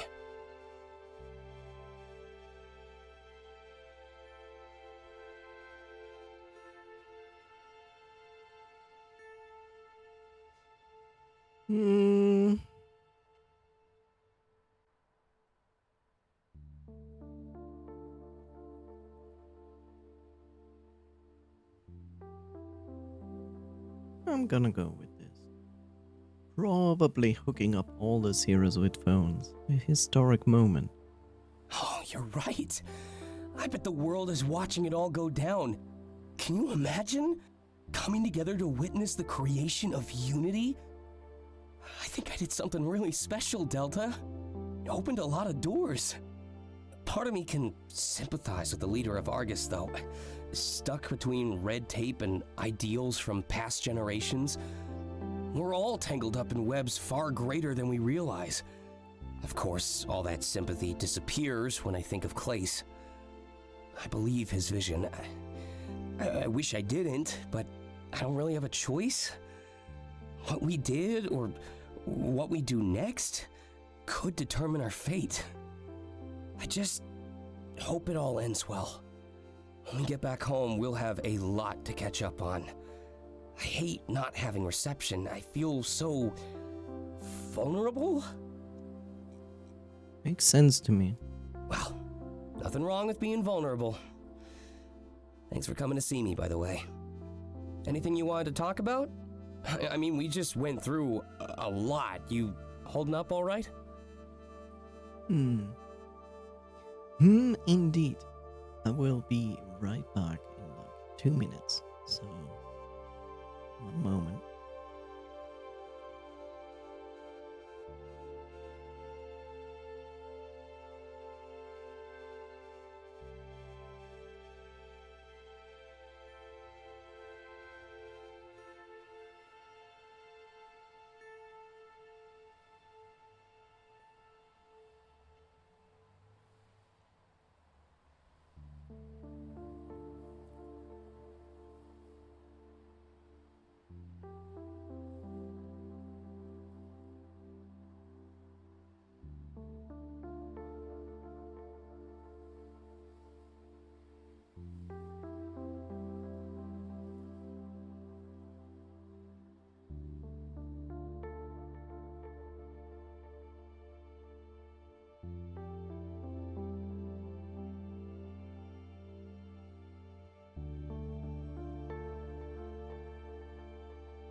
And I'm back. Hooray!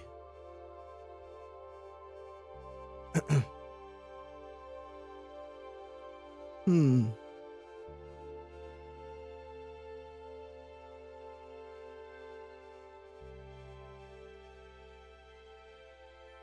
I'm curious about your vision. Oh, right. Well, I'm pretty sure you could already figure it out. I mean, you've already lived through most of it. He smirks at me. I seem to be in some type of leadership position. They say I was a bridge between worlds and a guide to the people. That's actually how I came up with the Hermes code name. I'm part of a group named Cypher, some sort of competitor to Argus, their first true rival.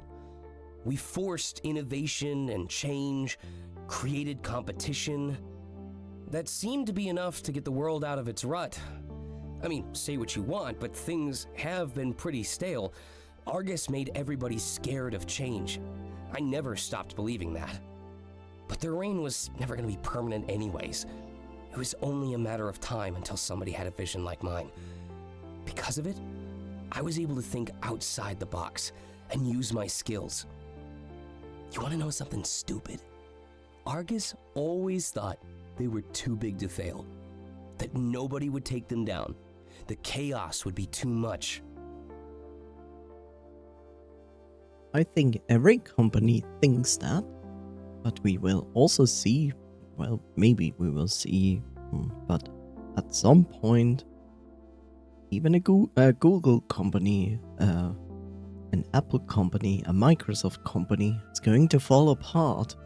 You cannot just getting bigger and bigger as a company. At some point, it will break. It's inevitable. But because of that, they were arrogant and easy to hack.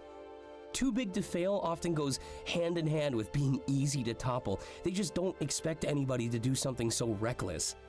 But that's how things have been all throughout history. Yep. Sitting on your throne, proud of your rule, until you're stabbed in the back.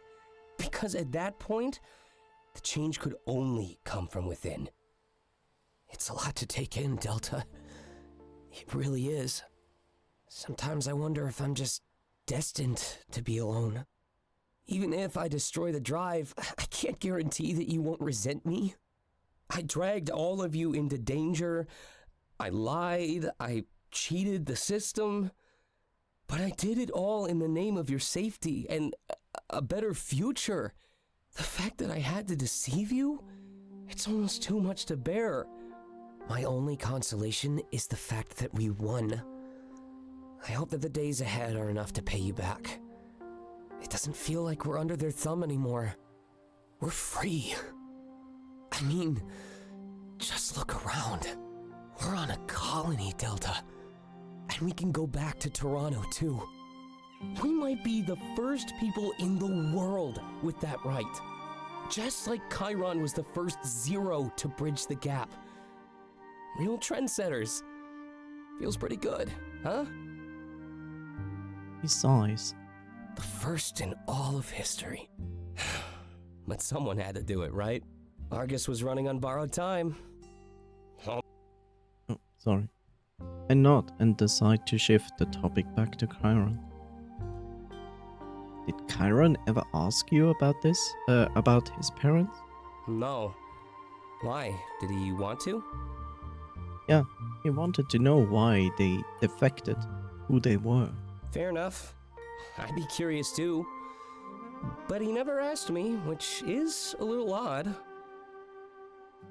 He eyes the bottle of whiskey, but decides not to take more. You wanna know something weird?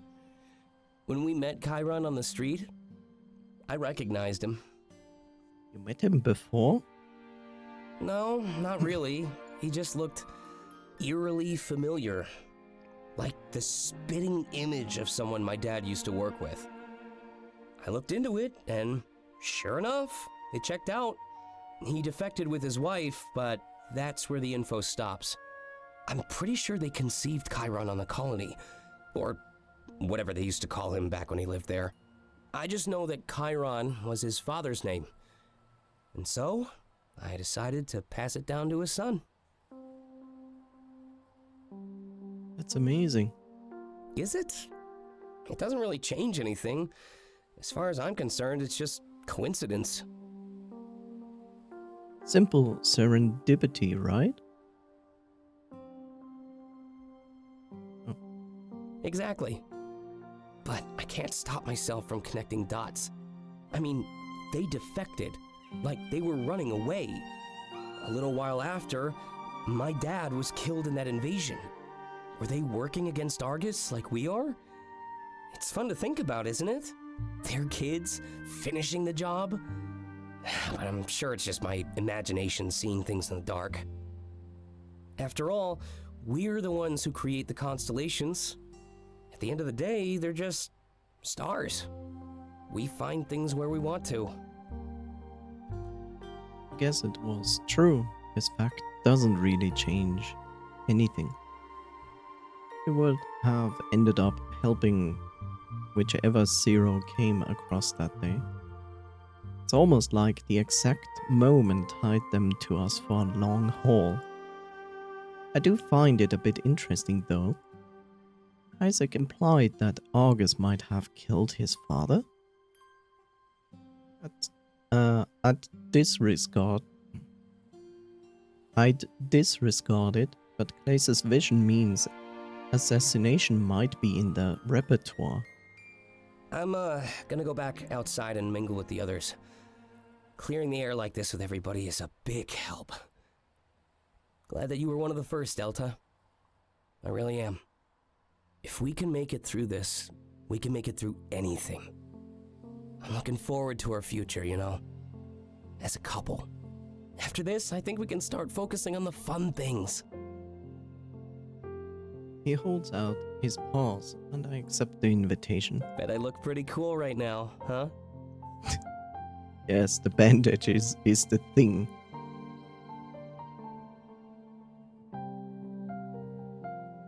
Well, like we established, polyamory is more accepted than normal standards in this world. So before this, we had a talk with Taylor, and Taylor accepted that we are together. And we established this in the very beginning of the game. Like, we moved to this place to be together with Isaac. So that was pretty much established from the beginning that we were together with Isaac. And then we met his friends, but we also engaged in a relationship with his friends, which everybody is absolutely fine with. He smirks and tilts his head toward the wound on his shoulder. A man who stood against the world and won. But even then, I'm still more proud of our bond. Like I said, it'll always be my greatest achievement. Changing the world? I just wanted us to be happy. Now, tomorrow is nothing but a blank slate for us. I lean in for a kiss, and our lips are soon locked. The only witness to our passion is the dancing of the flames. When he pulls back, I can see the reflection of the fire in his eyes. It's enough to lure me back in for another kiss. Then another, and another. He pushes me back against the wall as it continues. I can feel the warmth of the flames heat up my lower body. Or maybe it wasn't the flames. Great game. Make a joke out of this situation where I hold back the temptation of saying like, my pants are actually on fire. Good job. Thank you. I feel so validated.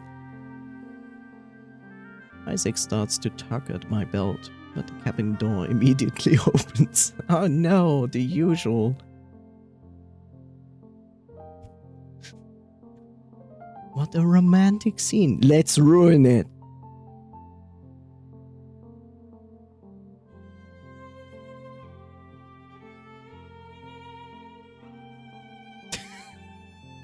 I like how Coffee Siphon picks this up and goes like, no, we aren't. Good job, Coffee Siphon. I'm proud of you. Dante walks in, immediately both shocked and embarrassed. Oh, excuse me. Isaac lets go of my belt and we both turn to face Dante. Don't worry, you're excused. Just, make sure to knock next time. Why knocking when you can be part of the fun?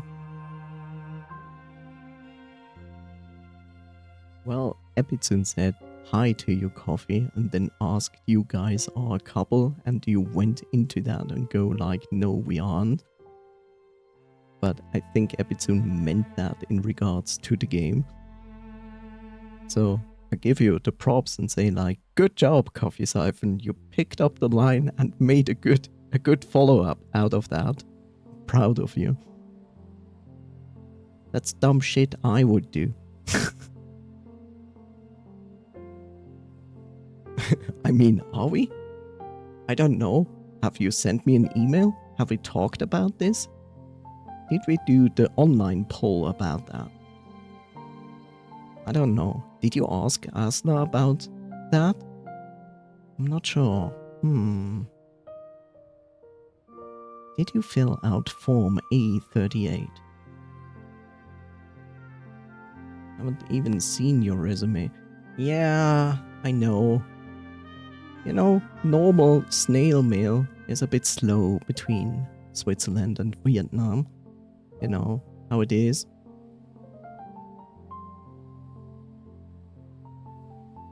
Right, of course. Didn't mean to intrude. I was here for Delta. Well, I'll give you some privacy. We just finished talking anyway. You sure you don't need some more time? Isaac smiled, stepping forward. We have all the time in the world, Dante. Yeah, I suppose we do. Catch you by the fire then, Delta? I smile and nod. Dante immediately closes the door after Isaac leaves. God damn it, I can't take this any more seriously. This is dumb. This is a serious situation. It's not funny. Save me, Bob.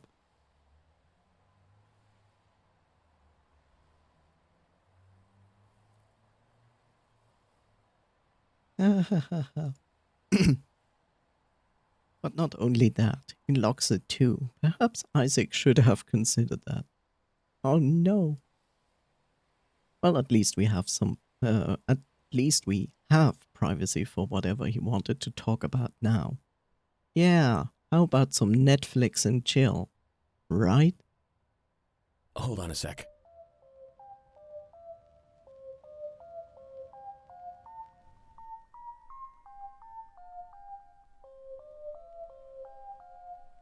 So he wants to talk for the first time in the entire game?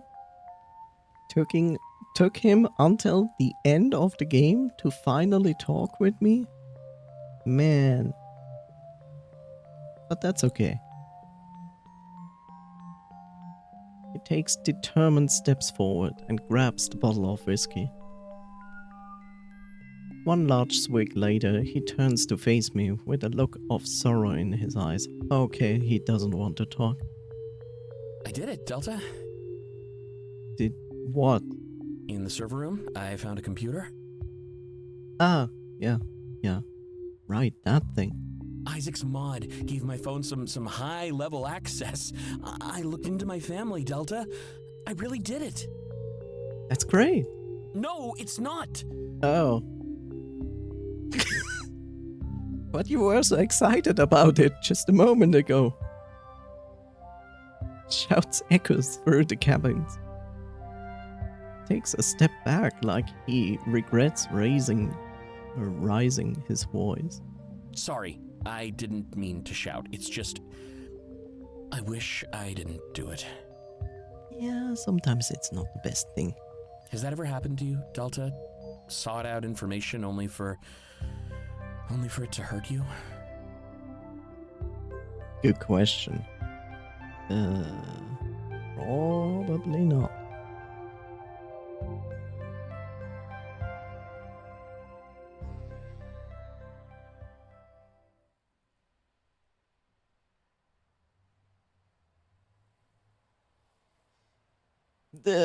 I would just choose this. Of course, sometimes we even know it will hurt beforehand.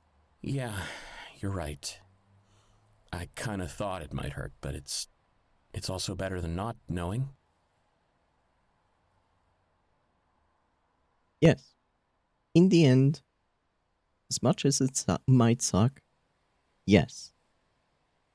Maybe. Damn it, Dante, stop being this salty little bitch you are sometimes. God damn it. I mean, otherwise I'd always wonder what if. And that's basically the same thing as regret. He scoffs. Ironic that I'm full of regret either way, huh? Everybody is full of regret. Haha! And therefore it becomes not special anymore. Damn it. Regretful of the knowledge I'd regret not knowing. There's gotta be something poetic about that. You could write a book about that. I shrug. I'm just curious what he found out. Places the whiskey back down, but I can tell he was tempted to have more. Well, I didn't even know where to start. I figured I'd just look them up and find an address. There's a long pause before he continues. But it's just... He almost breaks down in front of me. All his eyes glisten. I know he's holding back, but I can hear the sheer sorrow in his voice. Let me guess. They're already dead.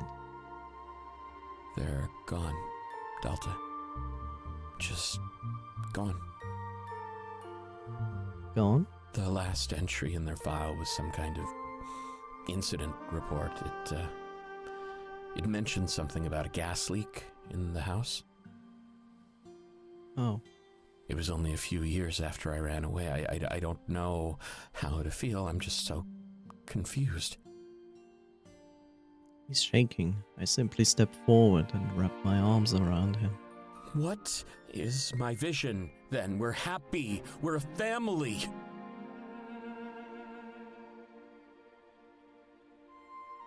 Well, since we talked about several times about this, it could be a future past of a different alternate life.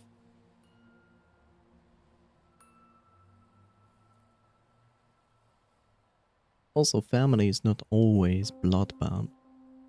You can always have a family of people that is not your blood-related family. My brother seems so proud when he looks at me, like everything is fine and I'm worth looking up to. And the hate between me and my parents is long gone. This vision is what I've based all my decisions around. And what? It's a lie? Or an alternate life. You continue to holding him and just let him vent. If I knew this was gonna happen, I would have stayed. I would have fixed things and spent more time with them. But then you wouldn't be who you are today. You're right. I know you're right. And it sucks. I like that he realizes that immediately and accepts it. That is not easy. And a lot of people would do it otherwise.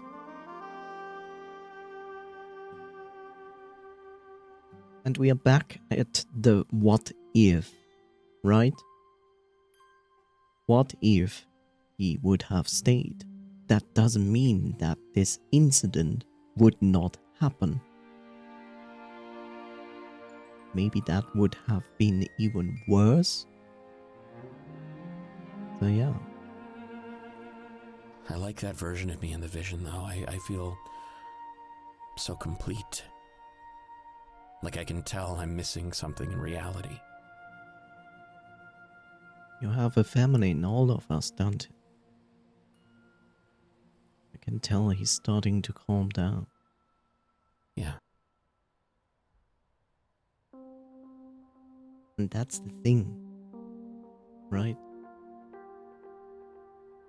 Basically, everybody has blood-related families. And you cannot choose your blood-related family. It is what it is. Good, bad, everything in between. You cannot change that. But a family can be anything. You can live on your own. You can have, let's say, a pet or several pets. That itself forms a family for you. And that is also something that counts. Let's say your blood-related family is horrible. There's nothing that holds you back to form another family out of people that love you, respect you, care for you, and have them become your family. All of that is real, all of that is acceptable. You just have to see that you can define what family means to you. And if I stayed, I guess I wouldn't be here right now. But maybe they wouldn't have had another kid. He didn't deserve what happened to him. I think that's the part that hurts the most, Delta. I really would have liked to meet him. Understandable. He sniffles. Everyone is out there celebrating victory and a new tomorrow, but the tomorrow I've discovered leaves me feeling hollow. You should be thankful for your vision, Dante. Huh? Remember what we talked about on the way to the club. Vaguely? Visions are indistinguishable from reality. Yeah. You'll get to spend time with your family almost every day. He sniffles some more, but I can tell the tears have subsided. You know, I usually pride myself on my level head. This just really shook me up, you know? He wraps his arm around me and hugs me back. But I know that you're right.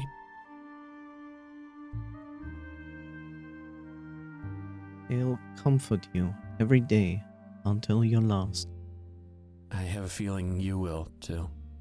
Together until the end, remember? Of course, until the end. Thanks. He shakes his head like he's shrugging off the sadness. A moment later, our tight embrace is broken. Sorry again for raising my voice. It just wasn't easy learning what I did. Don't blame you. Grief can consume us. Also, it's not wrong letting your feelings out. If you're really frustrated, you have all the right to scream it out. You will feel so much better afterwards. Don't bottle up feelings. It's never going to end in a good way. Manage your feelings. Like, there are almost no feelings that don't deserve to be acknowledged. Like, you're angry? Be angry. You want to shout? Shout. It's okay. What we usually call negative feelings are feelings too, and they are valid. They express something that we feel, something that we need to express, and it's okay to express them. So it's okay to vent when you are not happy with something. It's good to do. And I can tell you from experience, it's really not good. It just ends in a dumb situation in the end if you're just constantly bottling up all your feelings, especially the negative ones. Don't blame you. grief can consume us all. Can consume us. It definitely can. He rubs the back of his head. You know, I guess my vision was a good one, after all. Not many people get to spend time with lost loved ones. I'm looking forward to the next time it happens now. I can just picture their smiles, the taste of the food. It's a perfect moment, frozen in time for us to enjoy. And nobody can take that away from me. Our love as a family prevails, even over death. Isn't that the most beautiful thing you ever heard? I'm not enjoying the reversal of his mood. A happy man.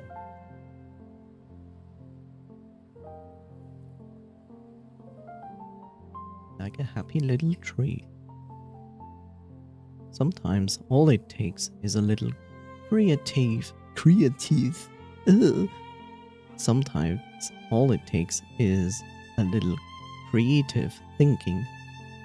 Like how in the word creative my mind slipped into French.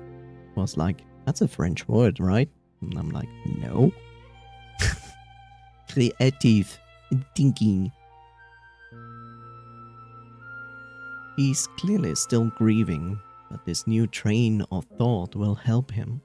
Speaking of beautiful things. Oh no, the French. Ah oui.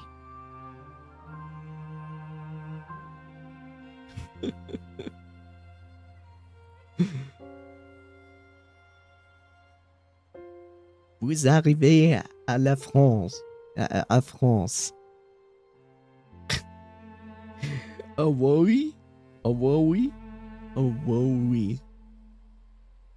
Sacre bleu. Qu'est-ce qui se passe? Je ne comprends pas. Speaking of beautiful things,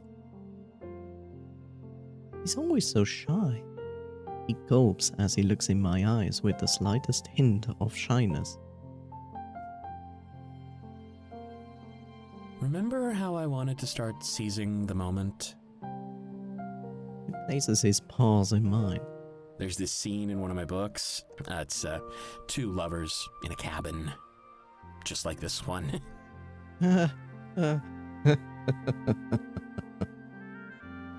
He blushes brightly. It's where they share their first kiss. I thought it'd be cool if Cuts himself off while stumbling on his words. I mean, I think it's the perfect place for... God, he's always talking instead of doing things. Horrible. Kiss me. Say nothing and kiss him. Cut off his words by going in for a kiss. He lets out a soft moan and raises one of his paws to my face. Softly stroking my cheek, he presses himself more into the kiss. Our first kiss.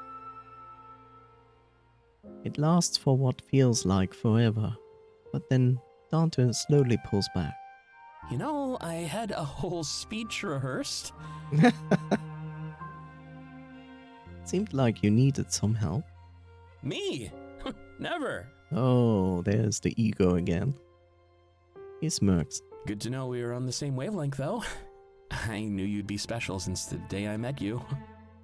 Though it's hard to believe we only met a few weeks ago.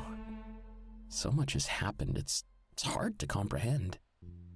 And so much has yet to happen too. Yeah. And for me, my Komorebi will no longer dictate how I feel.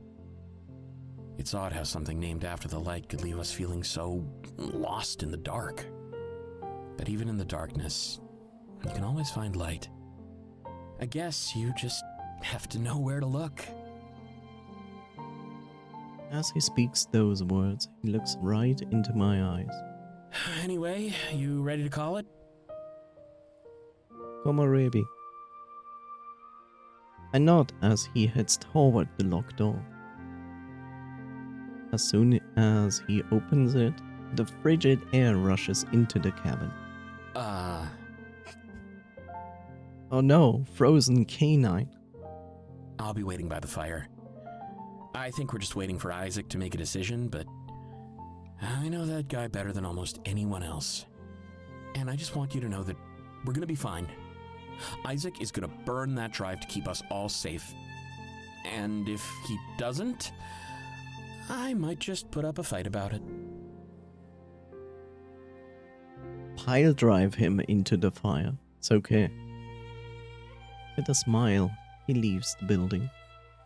I follow suit soon after and close the door behind me, locking us out of the cabin so we can all freeze to death outside. Shut up, brain.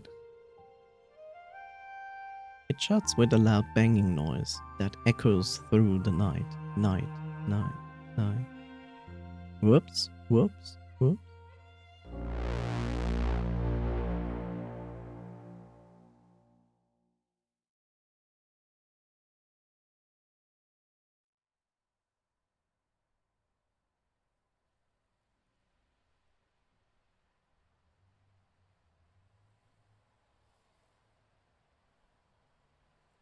You have been here, Coffee Siphon, for partially of this game.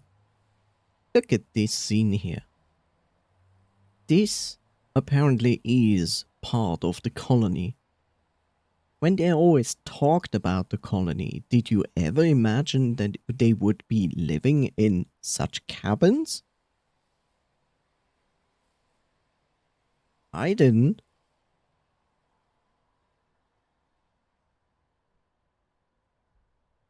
Like, every time they talk about the colony, it was like, yeah, it's everyday hard work and everybody has to put in all the effort and it was so difficult.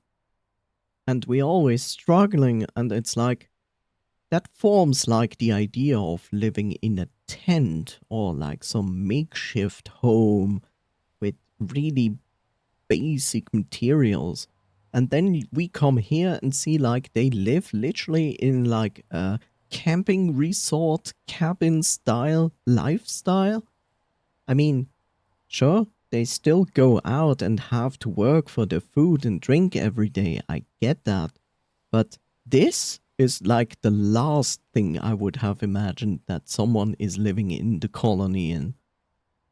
I was like, what the fuck? But thank you, Bob. I shall do that.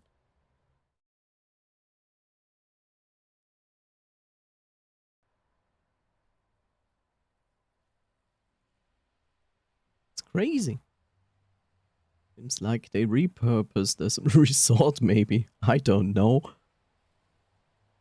I wouldn't be surprised they actually built those cabins. He waves me over and I see no reason to not oblige.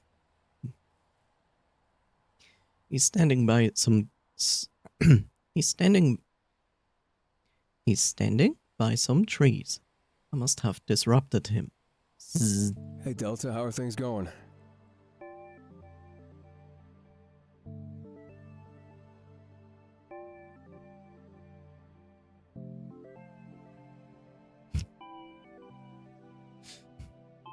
I would go with this, as good as they can be, considering everything. But since I'm going to literally romance every character in this game, I'm going with this. But I would have chosen this because that makes more sense in the context. Better now that I'm out here with you. You can never turn off that charm, huh? Even in situations like this. Isaac is the same, you know. That's part of why I admire both of you so much. But I guess I'm being a little biased. You know, the whole first in all of history thing? Isaac changed my life, so I owe him almost everything. Guess I'm lucky he's the good guy, huh? Wouldn't want to be in debt to someone evil. But at the end of the day, I guess it's all subjective. Like, I'm sure Argus views Isaac as evil, so I guess it just depends on where you stand. The majority has spoken, though, and they share my views. He's not wrong. Gotta appreciate some validation now and again, right? Right.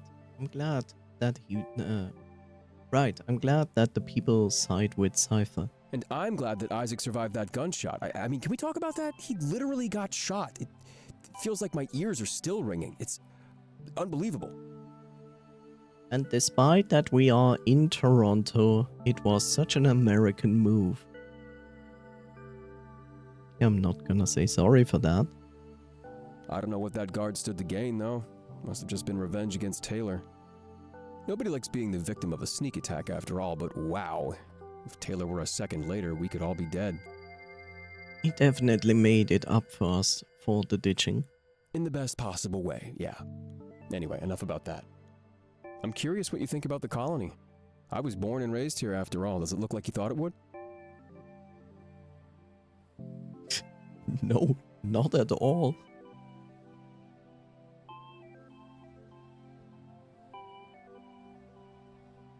Again, I hate that you were basically trapped here.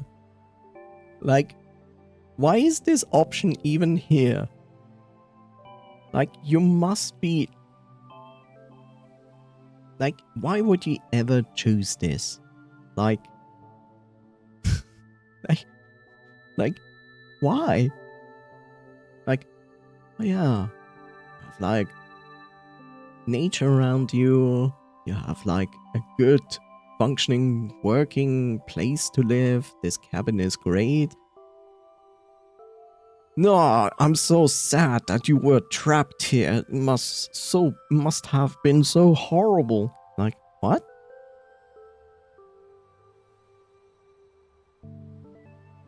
Are you insane? Like, literally, why is this option existing? Make babies, Kyron. Do it. I would usually choose this. Like, yeah, it's beautiful, Karen, but I'm going with this. Maybe we could settle down here after this. Don't get too far ahead of me, Delta. I think I'm gonna stay in the city for a while. Not as much green, like I said, but I can deal. You know, we can put up some cell phone towers to actually get reception to modern life. And then this would improve the situation on one side. And then we also start to, like, literally have access to food from the city. Put on some 5G towers. At this point, they're probably at 7G or something like that. I mean, 6G is already a technology existing today, and probably will go down in the next few years, let's say latest 2030. So, yeah. You know, Coffees, I think this is the point where I would say, like, yeah, put down some 5G towers that some dumb idiots come to in my way and going like, no, it's going to erase our memories and is bad for our health because I don't understand the difference between non-ionizing and ionizing wavelengths. Ah! I mean, like, there's such a thing. I mean, like, there is such a thing is too much. Anyway. Crossing that wall changed my life for the better. Until just a few weeks ago, I felt like life was on autopilot. Just going through the motions, routine after routine. 5G is useful, but do we need more than 5G? The answer is yes. Because you cannot just say like, nice tech, let's stop here. Like, no, what do you expect? Like, this is tech. Tech will always move forward. It will always become more bandwidth, faster. It's like, it's never gonna stop. Look, 5G is nice, but 5G has also a huge downside when it comes to blocking its path in any shape or form. So, yeah. Yeah, let's go backwards. I want to be monkey. Yes. Let's go back to knocking on stones with sticks and go like... and communicate like that. Sounds good. Everything you take for granted is just amazing to me. It's a city full of opportunity, and I aim to take advantage of that. That is, if everything ends well. But all signs are pointing to yes. To the good old times of stick and stones may break your bones. I mean, there's no way Isaac will keep that drive. He'd be better off going back to that HQ and letting them shoot us. It'd get things done a lot quicker, and with a lot less paranoia. Ugh, sorry for being grim. But you know what I mean. I'd rather not have a target on my back for the rest of my life, especially after what we learned about Clace's vision. Maybe the leader holds a grudge? Good thing they might not have a monopoly anymore. They could probably kill us remotely with how much they control. They're gonna summon a meteor upon us and make us, oh wait, wrong game. Kill us remotely. We should ask Clace if we're allowed to tour with him. At least he has security, and he's always flying from place to place. After seeing Toronto, I kinda want to see what else is out there. Touring with Clays would be pretty fun and extremely safe. I know enough about idols to know that their security is top notch. I mean, we're celebrities too now, right? I mean, they had cameras on us during that final standoff. It was a pretty historic moment, so I bet everyone knows our faces. Well, even if they don't, I know people from my colony do. That gathering outside was a big mix of Zeros and city folk. I locked eyes with a few of them, and without a word, they understood. They knew why I was never in the town square. They knew that I became a champion for all of them, and most importantly, they knew that the worst was over. No pressure or anything. He places his paw on the tree and sighs. I just wish that he could have been there, you know? He looks up to the top of the tree. This is one of the trees we used to climb. Well, when we wanted to take it easy, it's pretty beginner. The deeper you go into the forest, the taller they get. That's where I'd watch the city and dream of experiencing it. It's like I got everything I always wanted, except for him. And that's the lame part. I'm not sad or anything, though. I know he'd be happy that I moved on and lived my life. Not only that, but we saved Zeros from being stuck on the colonies. So the stuff that happened to him won't happen anymore. And especially the stuff that happened in the town square. In my mind, those Zeros deserve a monument ASAP. Yeah, that moment is forever etched into my mind. I'm sorry, I had to laugh because my mind was like... a monument? And I think like, yeah, imagine like a place, a big square, and in the middle is a monument of two people dying on the floor. I'm like, I don't know. I like how I explained this and all this, and it happened like in less than a second in my mind. Go like, think of this, like,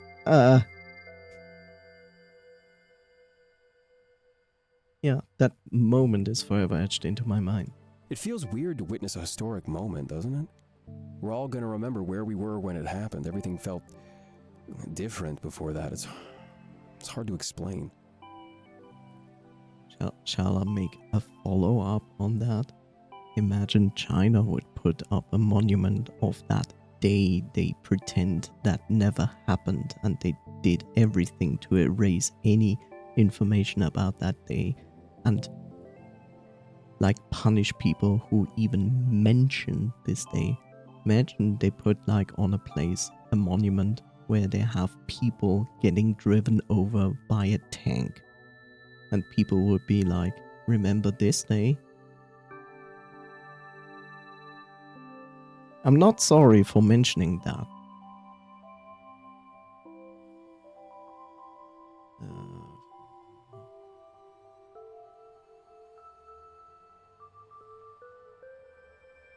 It's like a new era. Yeah, you're right. Glad we can share it together. Mind if I have some time to myself, Delta? I'm just gonna reminisce for a little bit. I know, and he looks back at the tree. Come to think of it, I could use some time to myself too. Make my way back to the cabin, thinking about almost everything. I'm surprised Chiron didn't mention anything about his parents. Maybe he thinks he missed his chance to talk to Isaac about it. If there were a time and place, it would have been in the HQ. However, Isaac knows a lot more than he's been letting on. I was tempted to bring it up to Chiron, but it wasn't my place. That was Isaac's job now, whenever he felt ready. But it's a delicate subject. Chiron hates his parents. No idea how he'd react to knowing that he was named after the guy. It just makes me realize that there's still a long road ahead. So this wasn't the end, it was a new beginning. With that pleasant thought lingering in my head, I entered the cabin.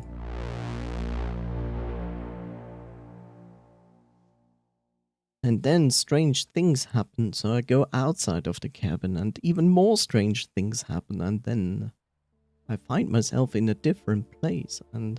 oh wait, that's a movie.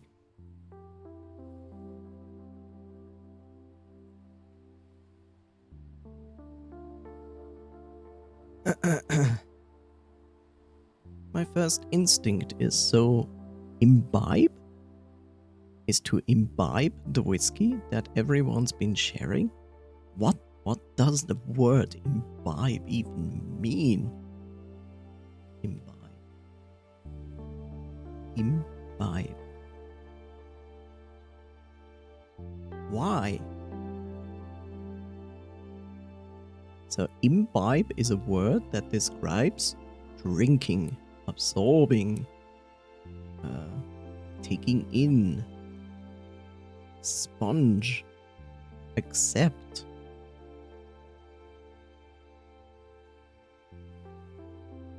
What a strange word. English, can we erase that word out of English because it's stupid? Also, first time I ever heard this word in my life. But I feel like I need a clear head to process everything that's going on. I'd describe the aura of our group as a mix of denial and optimism. We didn't really know what was happening back in Toronto. We could only guess. But everyone's deductions were logical. We'd be safer if that drive was destroyed. I wonder what kind of secrets Argus was hiding. Something called Panopticon? If I had any reception, I would search it up. But there's none to be found. Life without a working phone seems terrible. I feel so vulnerable. No!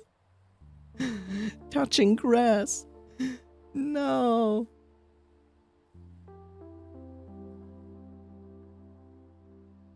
Also, notice. Seems. Yes, it seems in the beginning, but let's face it, it's not the end of the world.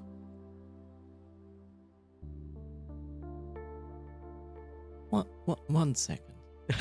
No! Grass, my mortal enemy. You should be glad that grass exists. Grass is responsible that the temperatures are not rising where it exists, or at least rising very slowly.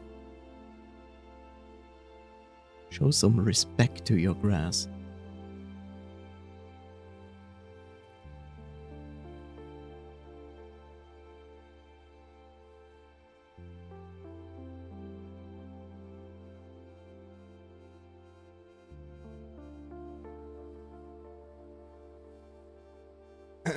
Okay.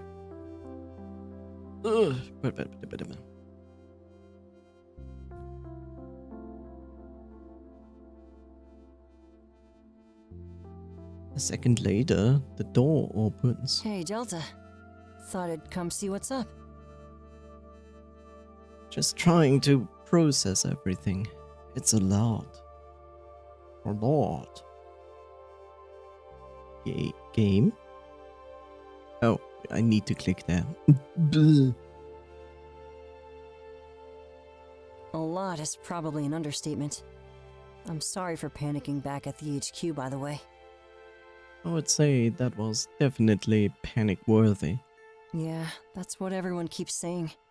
I didn't know what to expect from today, but it wasn't that. Until today, she only existed inside of my vision. The leader of Argus, though? Wow. Guess it makes sense that I never saw her then. No one else did either. At least until today.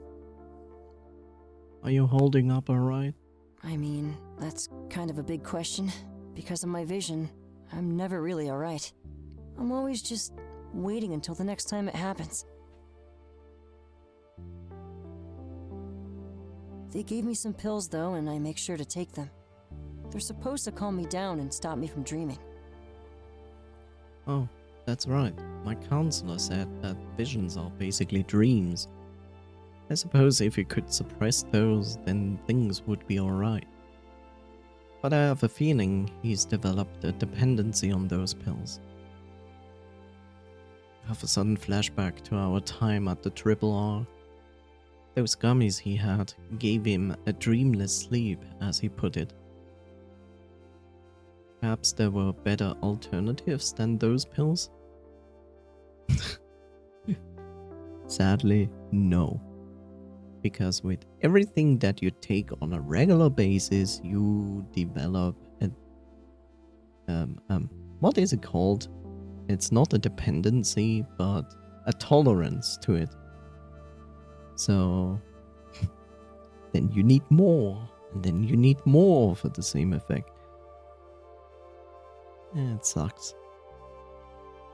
Though, could work for the long run, but only under the circumstances of you take them in the right amount of doses to get your sleepless nights, so you don't see the Komorebi. But then after a certain time frame, you would have to stop using them for a short amount of time, and then you could continue, because then you literally avoid exactly this point of like developing tolerance. That of course doesn't work with everything, but many medications can be used long term if you do things like that. It can get really hard sometimes, you know? The vision could come at almost any time. But my old manager gave me this scarf when I told him about it. Sometimes when it happens, I grab at my neck in real life. I can never pull the rope off my neck in the vision. But when I tug on the scarf and it comes loose, sometimes the vision ends. I guess it's a way of tricking my body to snap back. It doesn't always work, but it tends to come in handy. And if it works, it's a good thing. Think of it, I've seen him playing with his scarf a lot. Has he had his vision right in front of us and we didn't even know? Hey, I have a question. Oh, here we go. Of course, you can ask me anything. Here we go. Well, the vision makes it really hard to live a normal life. There are days where it can get really, really rough. And on days like that, I just wish it would happen already. Does that make me a bad person? No, it doesn't.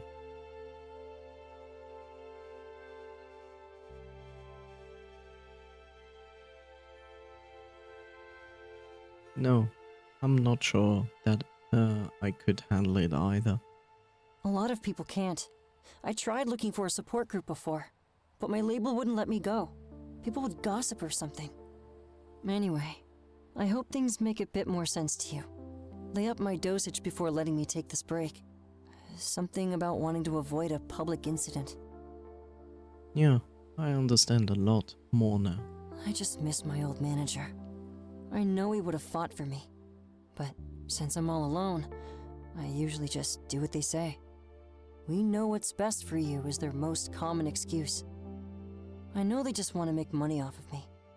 At least my old manager had heart. That's the one thing you need in a business like this. In a sea full of greed, kindness really stands out. Did I ever tell you how I met him? No, just that he passed away. Oh. Well, he approached me after that talent show. Wanted to organize my transfer to a new school. My family obliged, and we started planning the move. Sounds like he really believed in you. Oh, he definitely did. He proved it every opportunity he could. Also, I had a best friend when I was in school. His parents were best friends with mine, too. When it came time to move, they wanted to move as well. I was actually really happy. I wouldn't have to lose my best friend. It was a long drive, and I convinced his parents to let him come in our car. So there we were, all four of us. It felt like we all had the world in our hands. But when you do, it always finds a way to slip through your fingers. I was the only one who survived the accident on the way there.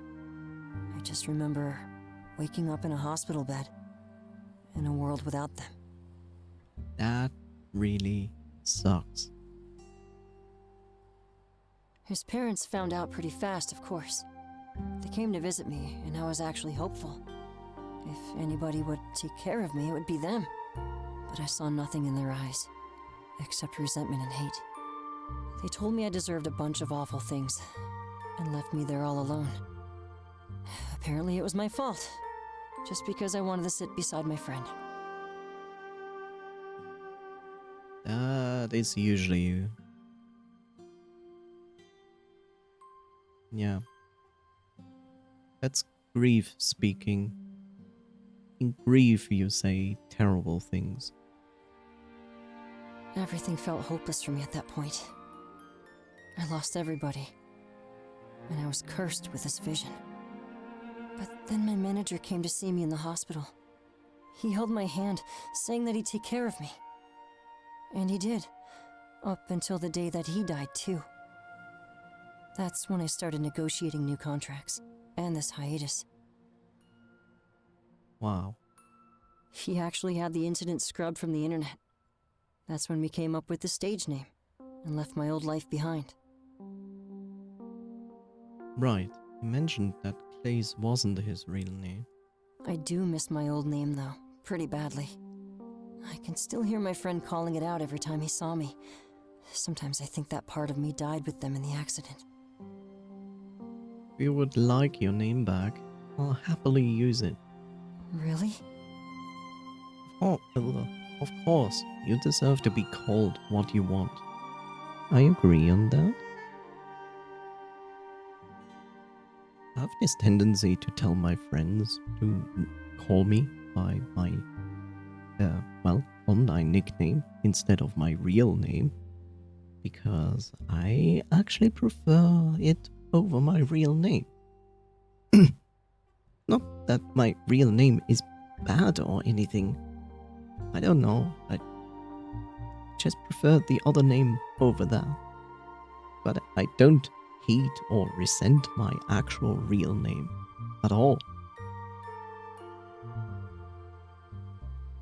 Of course, you deserve to be called what you want.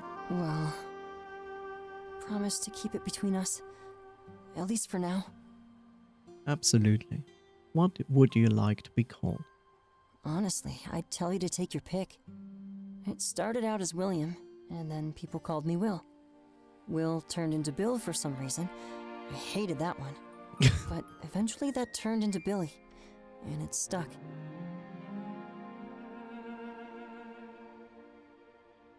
What about Willem Dafoe? A really good actor. So his name is William. They always said it was the name that keeps on giving. But if I had any say in the matter, I'd choose Will or Billy. I'm sorry, I cannot name you Billy. If I did, I would constantly connect you to Billy from Sendless Zone Zero, and I cannot do that. Oh, I'm so sorry. You got it, Will. He laughs, and a big smile appears on his face. It sounds so weird to hear it after all those years. But thank you, Delta. From the bottom of my heart. He opens his arms and I give him a big hug. There is one more thing I wanted to talk about, though. He walks to the cabin door and locks it before turning around. Oh god, this is the moment I die. I know you read my diary, Delta. Did a pretty bad job of covering your tracks. There we go, I'm going to die. Smile. But it's okay.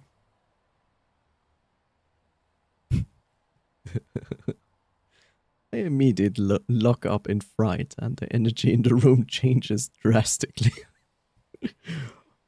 You will now pay for your sins, sins, sins. What's with this echo, echo, echo?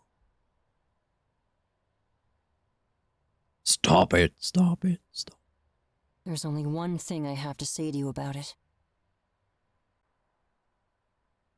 I will make an educated guess and it's gonna be a thank you.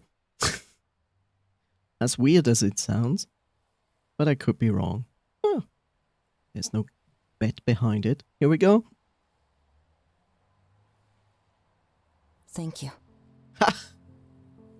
I was right. I wonder, did you think otherwise? That not a thank you would follow? Actually, I'm curious. Like, would you have thought that a thank you would be the next thing you would hear from Clays, aka Will?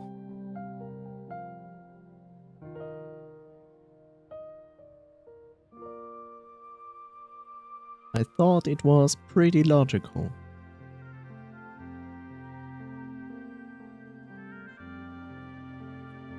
Huh?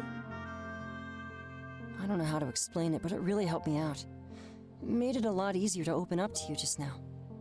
You understand a little more than the others outside. And in my situation, that makes a world of difference. So you're not mad at me? Steps forward until he's close to me again. Oh, I definitely am. Good, Actually, I consider it the end of our friendship. good. Oh, But it's also the start of something new. That's the thing about burning bridges, Delta. It's the only way we can build new, even stronger ones. And nobody says they can't lead to the same place as before. Are you good with that, Delta? A new start to our friendship, with more understanding. Now that you know my secrets, I know it'll bring us closer. I'm not. A stronger bond sounds better to me. Let's get back outside then, alright?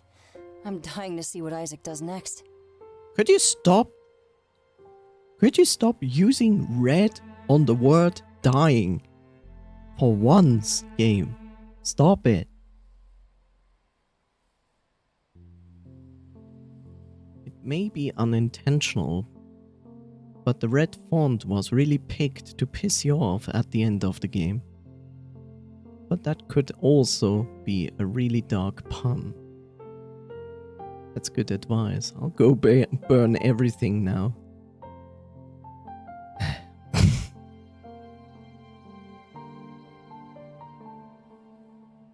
I clearly understand why you chose the cat as your persona. Coffee siphon? I guess it doesn't matter though. I nod and we head toward the door. He unlocks it with a loud click and then looks back into my eyes. You ready to see how this all plays out? But Clays, how do you look into my eyes when your eyes are closed? I'm confused.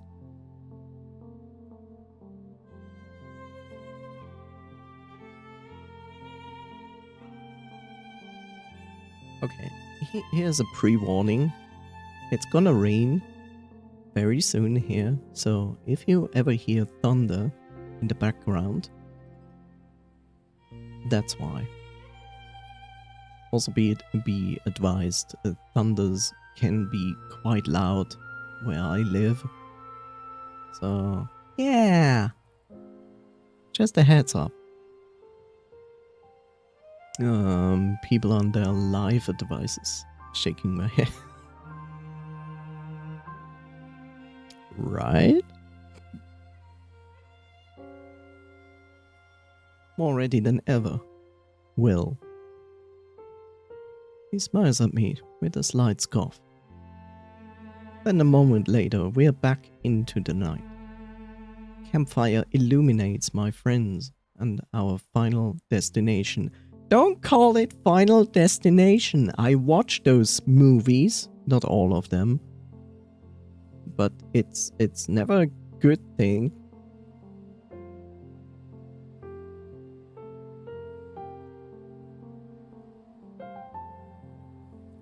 I guess this was the end of our journey. And still no explanation about the nostalgia filter in the game. I'm fully prepared to the fact that I might have to play through the game again with the nostalgia filter on. I just wonder. I make my way toward the campfire with Clays. My worry starts to dissipate since we've been safe for a while now. If Argus were going to come after us, they probably would have been here already. I take a seat beside Isaac, who seems lost in thought. He's staring down at the drive, clearly still wondering what to do with it. There's no denying having that information put all our lives in jeopardy. But were our lives worth that much? I can tell that's what Isaac is thinking. Those secrets could change the world. Maybe he already accepted that that his cause might also end up being his demise. Isaac? Yeah? You know we're here for you, right? Of course. I can understand how tempted you are. It's not temptation.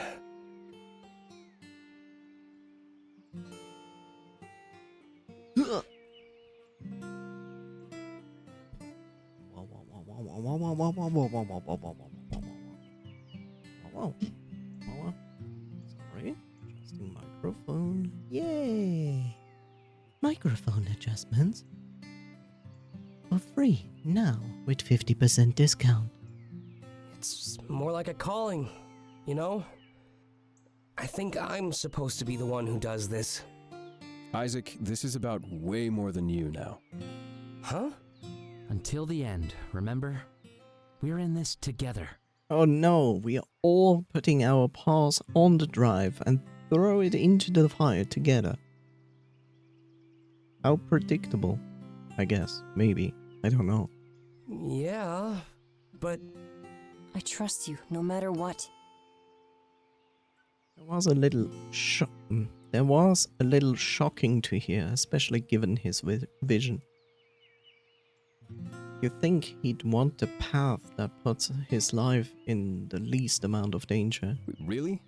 He's been right about everything so far. Even if it makes your vision happen? Clace looks away, embarrassed. I've already come to terms with it. How? Well, in my vision, I'm scared and confused. I don't know why it's happening to me. You'd think I'd want to avoid the death part, but no. More than anything, I just don't want to be confused when it happens. I want to know why it's happening to me. If it's for a good reason, at least I can accept it. And this seems like a good reason to me. I mean, we're talking about the biggest secrets in the world. If my life is the cost of enlightening everybody, well, it just seems selfish to try and save myself. Besides, I'm not scared of dying. I felt like I deserve it for a long time now. That's part of why I stood up to that security guard. Clace? It's just like my manager used to say too. The death of an artist only marks the start of their career. Which is a dumb happening, which we see throughout history. Can we stop doing that? It's really stupid. It's such a grim thought. I can't imagine giving someone that kind of advice. But if Clace's manager knew about his vision, it makes more sense. It might give him comfort that he'd still... It might give him comfort that he'd still be remembered. You know, I'm okay when we shorten words like would in a sentence, but I feel like at some point in the sentence it's really a stupid idea to shorten it, because it's so much easier to read. It might give him comfort that he would still be remembered instead of he'd still be remembered. Like, I don't know, in my head, he'd still be remembered is just dumb to read. Might just be me, but I feel like it should be its own word in this case. And when I start to think about it, it's absolutely true. There are so many artists that I only know about because they've died. I feel like we should start to appreciate those that are with us just a little bit more. Hey, I have a question. Yeah? How does it feel? You know, Sorry. Dante interjects. Taylor, that's not proper. but, No, it's okay. I'd be curious too. well, my vision has always confused me. Sometimes I think it might mean that I'm dead too. What is it? Just complete darkness.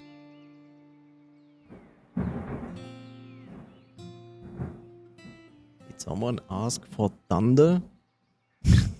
Here we go. It's almost like I'm stuck in a void, completely lost and alone. I know that nobody will come save me. Despite that, I just cling to the remnants of hope. Then, it just ends. Well, it's not really like that. By the time the darkness sets in, you've already abandoned hope. And it's not really darkness either. It's like the absence of everything. It's something you need to experience before you can understand. Of course, by the time you understand it, it's already over. The way he words it is so peculiar. You know how they say your life flashes before your eyes? Yeah? It's kind of true. But it's not the events you relive, it's the emotions. It's like you feel everything and every one you've ever felt. And do you want to know what scares me the most? He sniffles like he's almost about to cry. I don't feel any of you when it happens.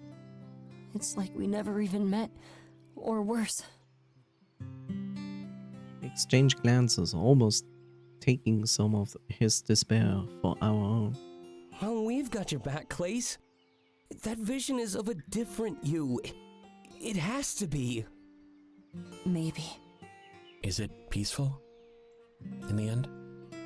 Yeah. It's clear that Dante is asking for himself. He must want to know how his family felt in their final moments. Do you feel regret? No. If you can tell it's ending, there's almost no need for regret. There are a lot better ways to spend your final moments. Like what? Thinking about the people we love, the ones that will never see us again. Seems like it's enough for it's enough to comfort Dante. He also appears like he's going to cry, but almost out of happiness. I guess he was worried that his parents died while still mad at him. Thanks. Guess I better start writing new music now. Huh? You know, 5 albums over 10 years. I never thought I'd actually have to deliver. I can get you my guitar if you want. Sure, I'd love to see it. You mean your vision is supposed to happen within the next 10 years? I think so. So I promised them whatever they wanted. In reality, I just wanted a taste of freedom before the end. But now we're gonna keep you safe. We're gonna keep the entire group safe. I guess I have my work cut out for me then. As long as Isaac does the right thing, yeah.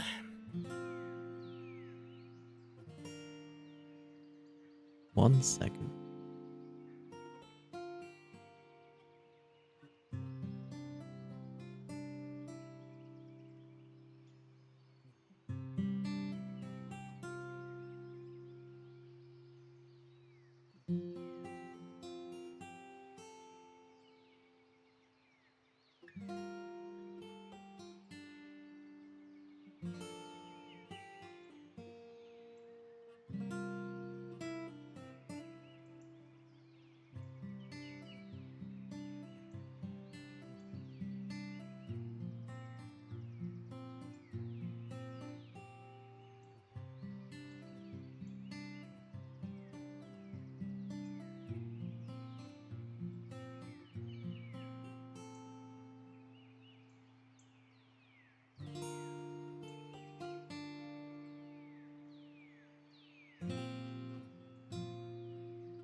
Okay, I'm back.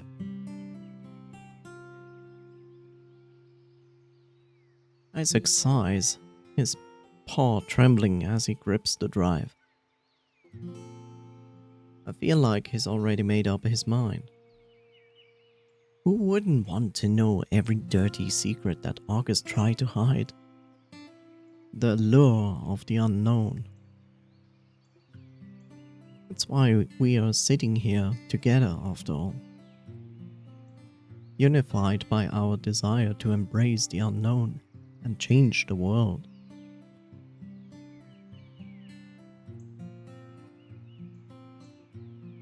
I look at Isaac and he smirks at me, an odd smirk, almost like it's a code. I remember that look, it's the same one he gave me in the server room. That was right before he started to downloading all of the files. Wait. The quick flashing lights as he started the screen. There was no way that he would be able to read all of those. He probably couldn't even make out a single word before the next file flashed by. But, oh, that's clever. In order to glean any information from those files, he'd have to relive that moment over and over.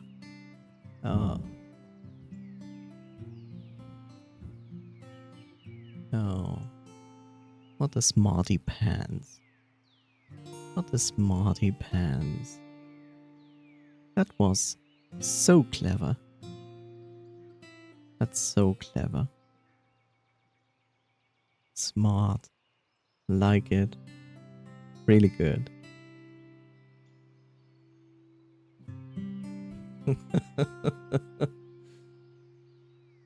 He may not know what they say, but he still holds them all in his mind. If Argus ever launched that new tech, he would be able to dive in and read them all. Or better yet, he'd be able to share those memories with everybody. It seemed like Isaac now had the most valuable mind in the entire world. Of course, due to my feelings for him, I could sense that from day one.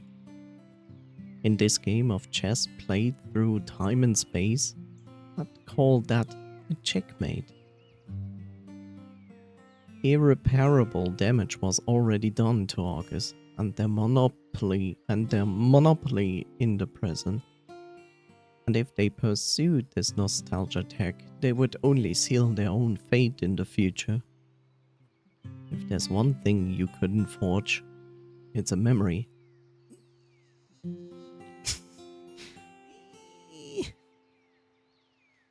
Let's talk about Johnny Mnemonic.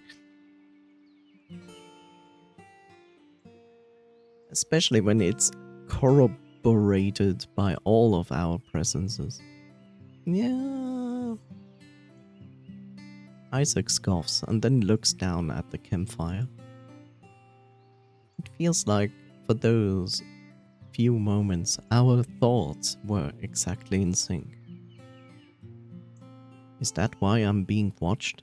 Does Argus want to know about that drive? Well, if they were worried about the data, there's no need. I know exactly what Isaac was about to do. His grip on the drive tightens. Not giving in to temptation in the face of all those secrets? Admirable. But it's clear we placed more value on our lives and our safety. It's possible that this drive is what caused a rift between the group.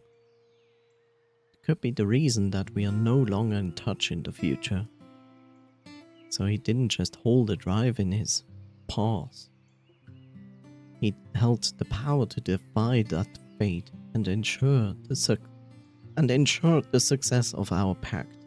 This? He gulps and pauses, like he's choosing his next words carefully. I guess this isn't part of our story.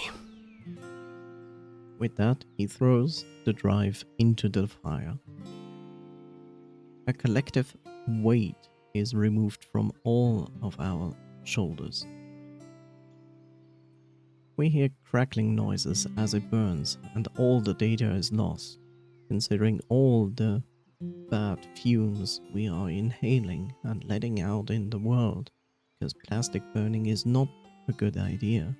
Hey, here you go. I look over at Chiron, who is handing a guitar to Clace. That must have been the one he played when he lived out here. Thanks, Chiron. He takes it and strums it a few times before adjusting the tuning keys. When I first joined this group, I was definitely the odd one out. I had no idea what the future would bring, which was both a blessing and a curse. That's the thing about the future, though. Run from it in fear or embrace it head on. You can never stop it. Visiting a store, be back in a bit. That's okay. Until later. Our group was a mixture of both mentalities due to Komorebi. But now, nobody here had to live their life with a vision that influenced their lives. Not even Argus or Komorebi could stand in the face of true resolve and belief. We'd keep Clay safe and ensure that none of us drift apart. So, one more song? I hope you got a lot more than that in you. Yeah, of course. Here's something you might not recognize. We look at each other and smile as we greet the dawn of an uncertain future. Because despite all odds, you never really knew what was coming up next. And when you stop to think about it, isn't that the beauty of life?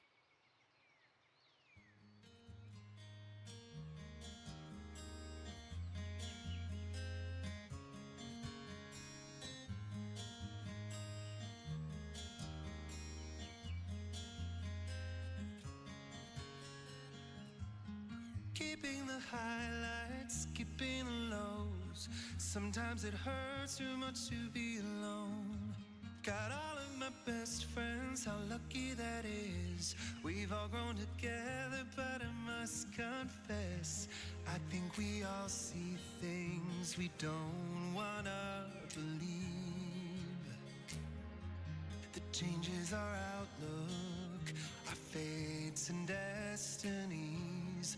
What can we change? What can we affect? I'll take what I can, because I can't live in a flashback just to escape that feeling that I'm unworthy. I can't live in a flashback. How could you say that I belong in reality? Ooh.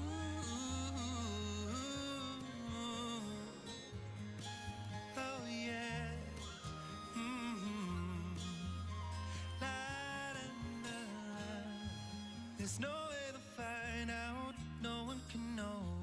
A gift from the future that now I bestow. A familiar rhythm, a genuine hit.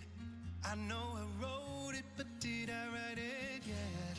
I think we all hear things sometimes in our dreams, subconsciously being who we want. JT Woski. And then there's a voice calling out to me, and it sounds like me, and it's saying that I can't live in a flashback just to escape that feeling that I'm unworthy. I can't live in a flashback. How could you say that I belong in reality? Just you and me. Let's leave the flashbacks in history.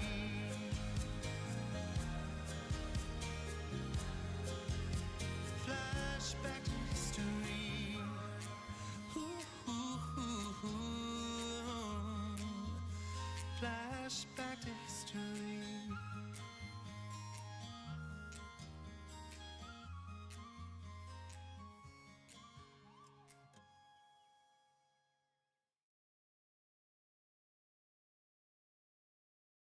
Okay.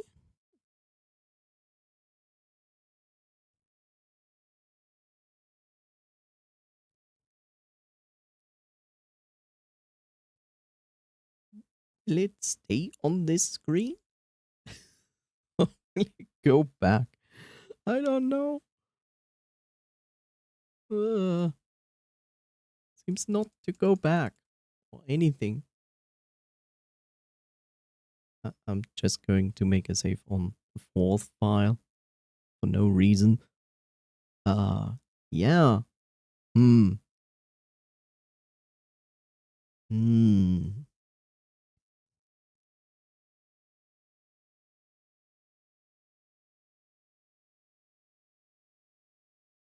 Hmm.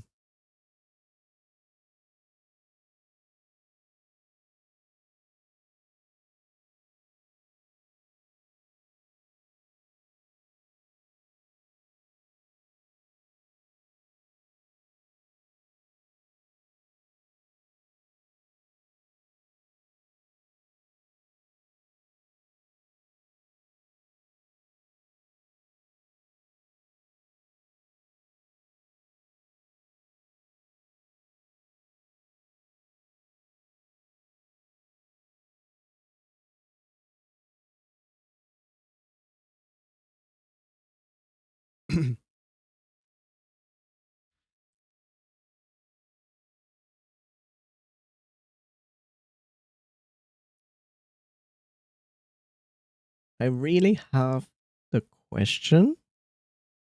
Is the game playing differently if you activate a nostalgia filter from the beginning? I really wonder if it actually does. Then I have to say, only if it does. If it really does, then I'm actually disappointed they do not really clearly point it out of saying like, try it again, but now with the nostalgia filter on. If the nostalgia filter actually does nothing except changing like to kind of a sepia filter, then it's a good prank.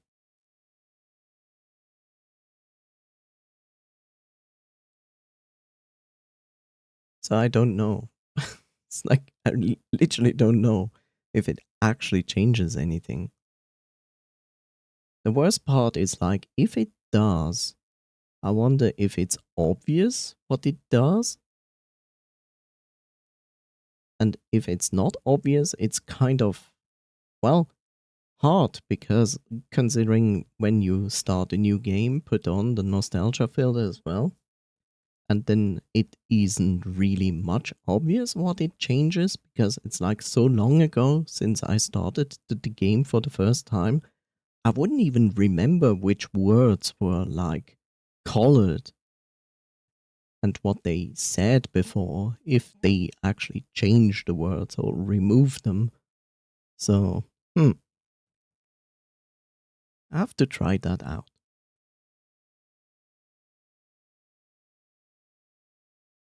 Regardless, I need to find my screen.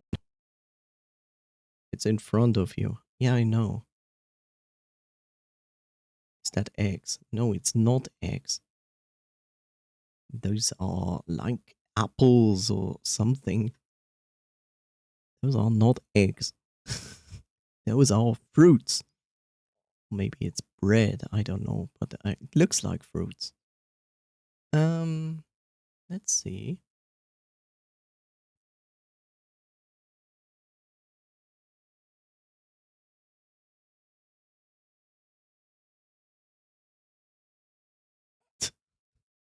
There is an achievement for flirting with your counselor. I don't have it. That's funny. I have all achievements except for 4. One is to romance Clays, which we didn't do based on chat choice.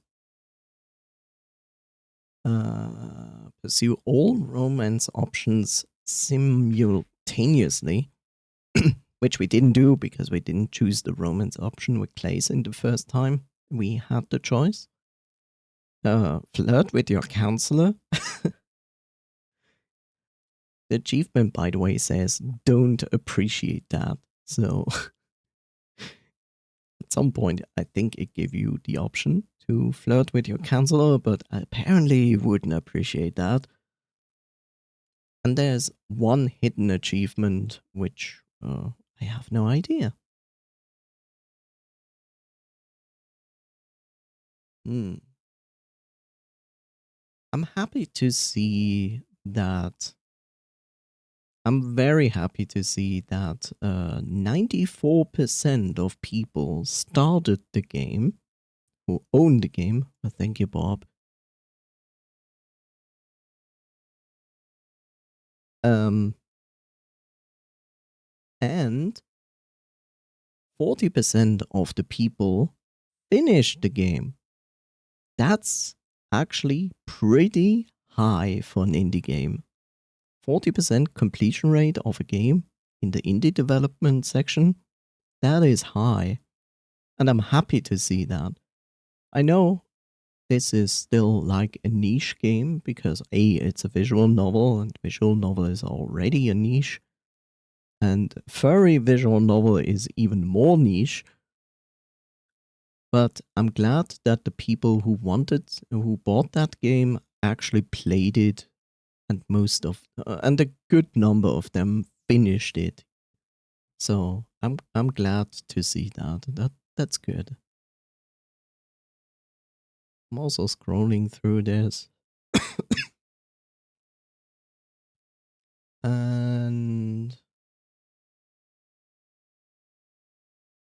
no. Enough of that song. Stop putting that song into my playlist. But yeah, it's good to see that like the percentage really slowly dropped piece by piece, and not like huge drops, like 10-20% drop rate or anything. No, just always like slightly, a few percentages. So that's good. Glad about that. What would I say? I would say I really enjoyed the experience. It's a good story. It's a good story, and it grounds itself in a lot of very realistic events and scenarios.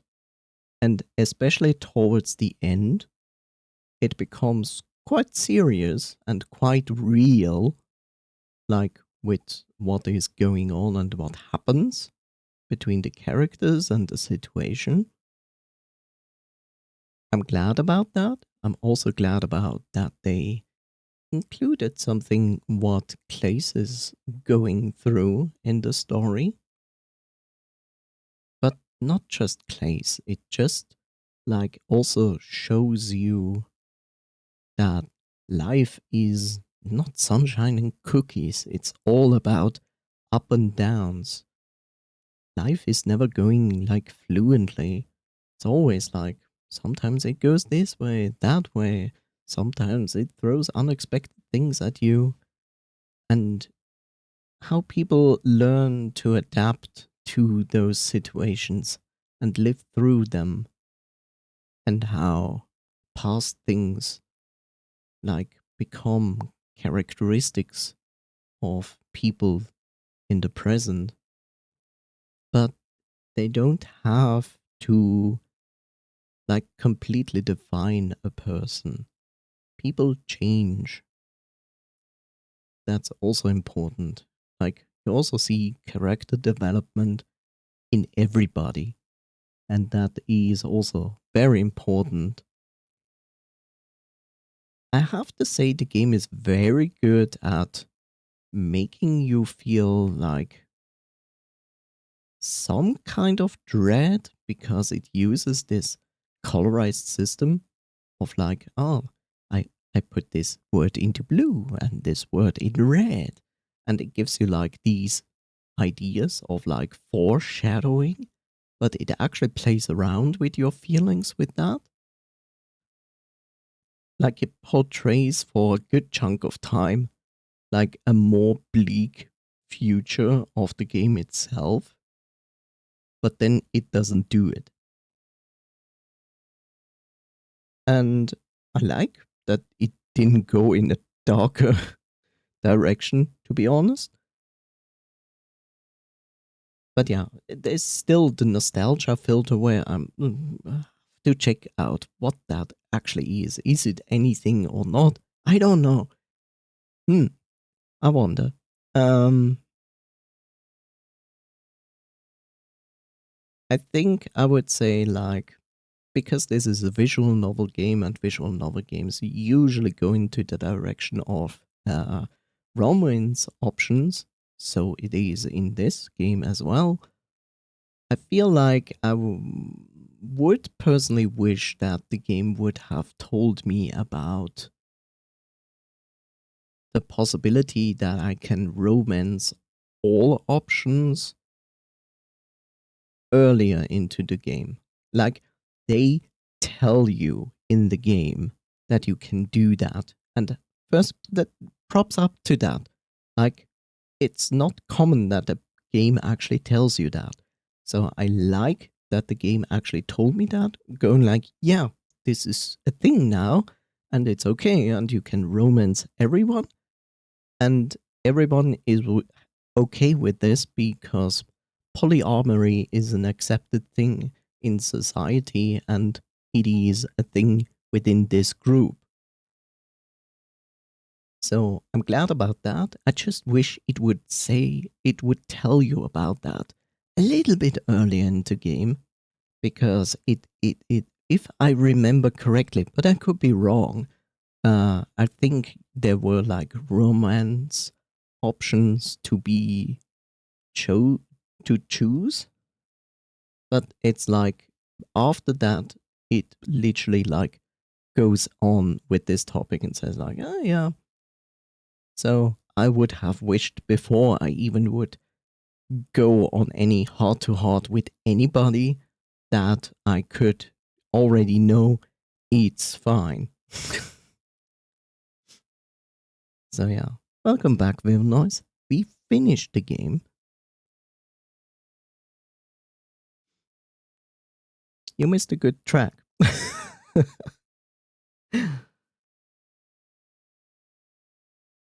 I played the game over 33 hours. I would say, like in general, 33.5 hours.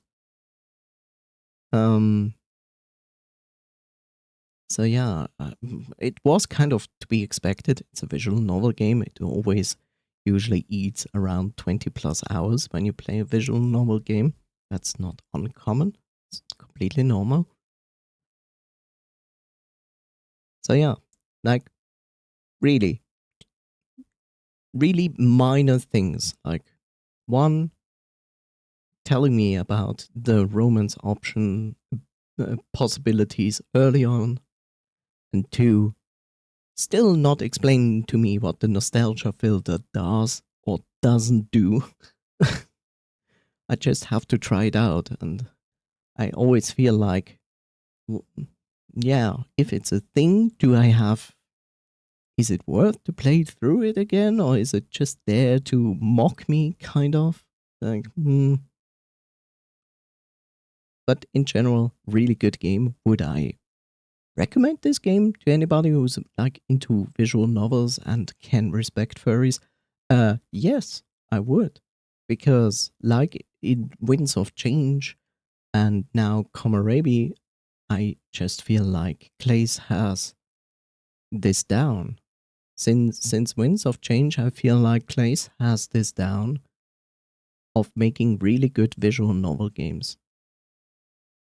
Because the writing is really good, the character and character development is really good, and it is often very grounded in reality. And that makes it more immersive, more believable, and a lot of visual novels extremely fail at those crucial points. And these two don't. From my perspective, of course, you might not think like that. That's okay. I feel like it's absolutely justified to say like that these two games literally are a better choice for a visual novel game if you want something like that that is more grounded in reality than fantasy. But if you want to play a visual novel that is literally just about fantasy, then you have plenty of options out there. There's not a shortage of anything like that.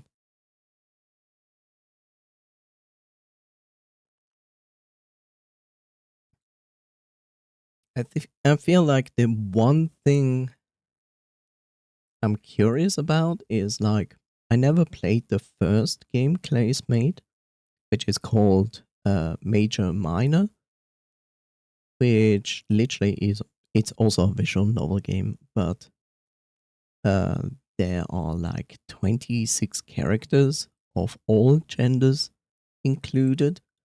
And it seems like Clays is currently working on a 2.0 version of the game, where they literally sat down and basically it's like a remake of the first game, like new scripts and so on.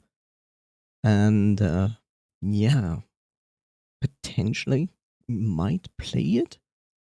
I don't know if it, since it's a kind of a remake of the game, there is a chance that they might fix some things in the game that might not uphold to the standards of the two follow-up games. That's like my biggest hope for that. Because if I'm tempted to play the first game, and let's say I wait until, and I would certainly wait for the 2.0 update of that, or re-release of the game, whatever it will be, then I just hope that the experiences of Winds of Change and Komorebi have a big influence into that 2.0 version of the first game.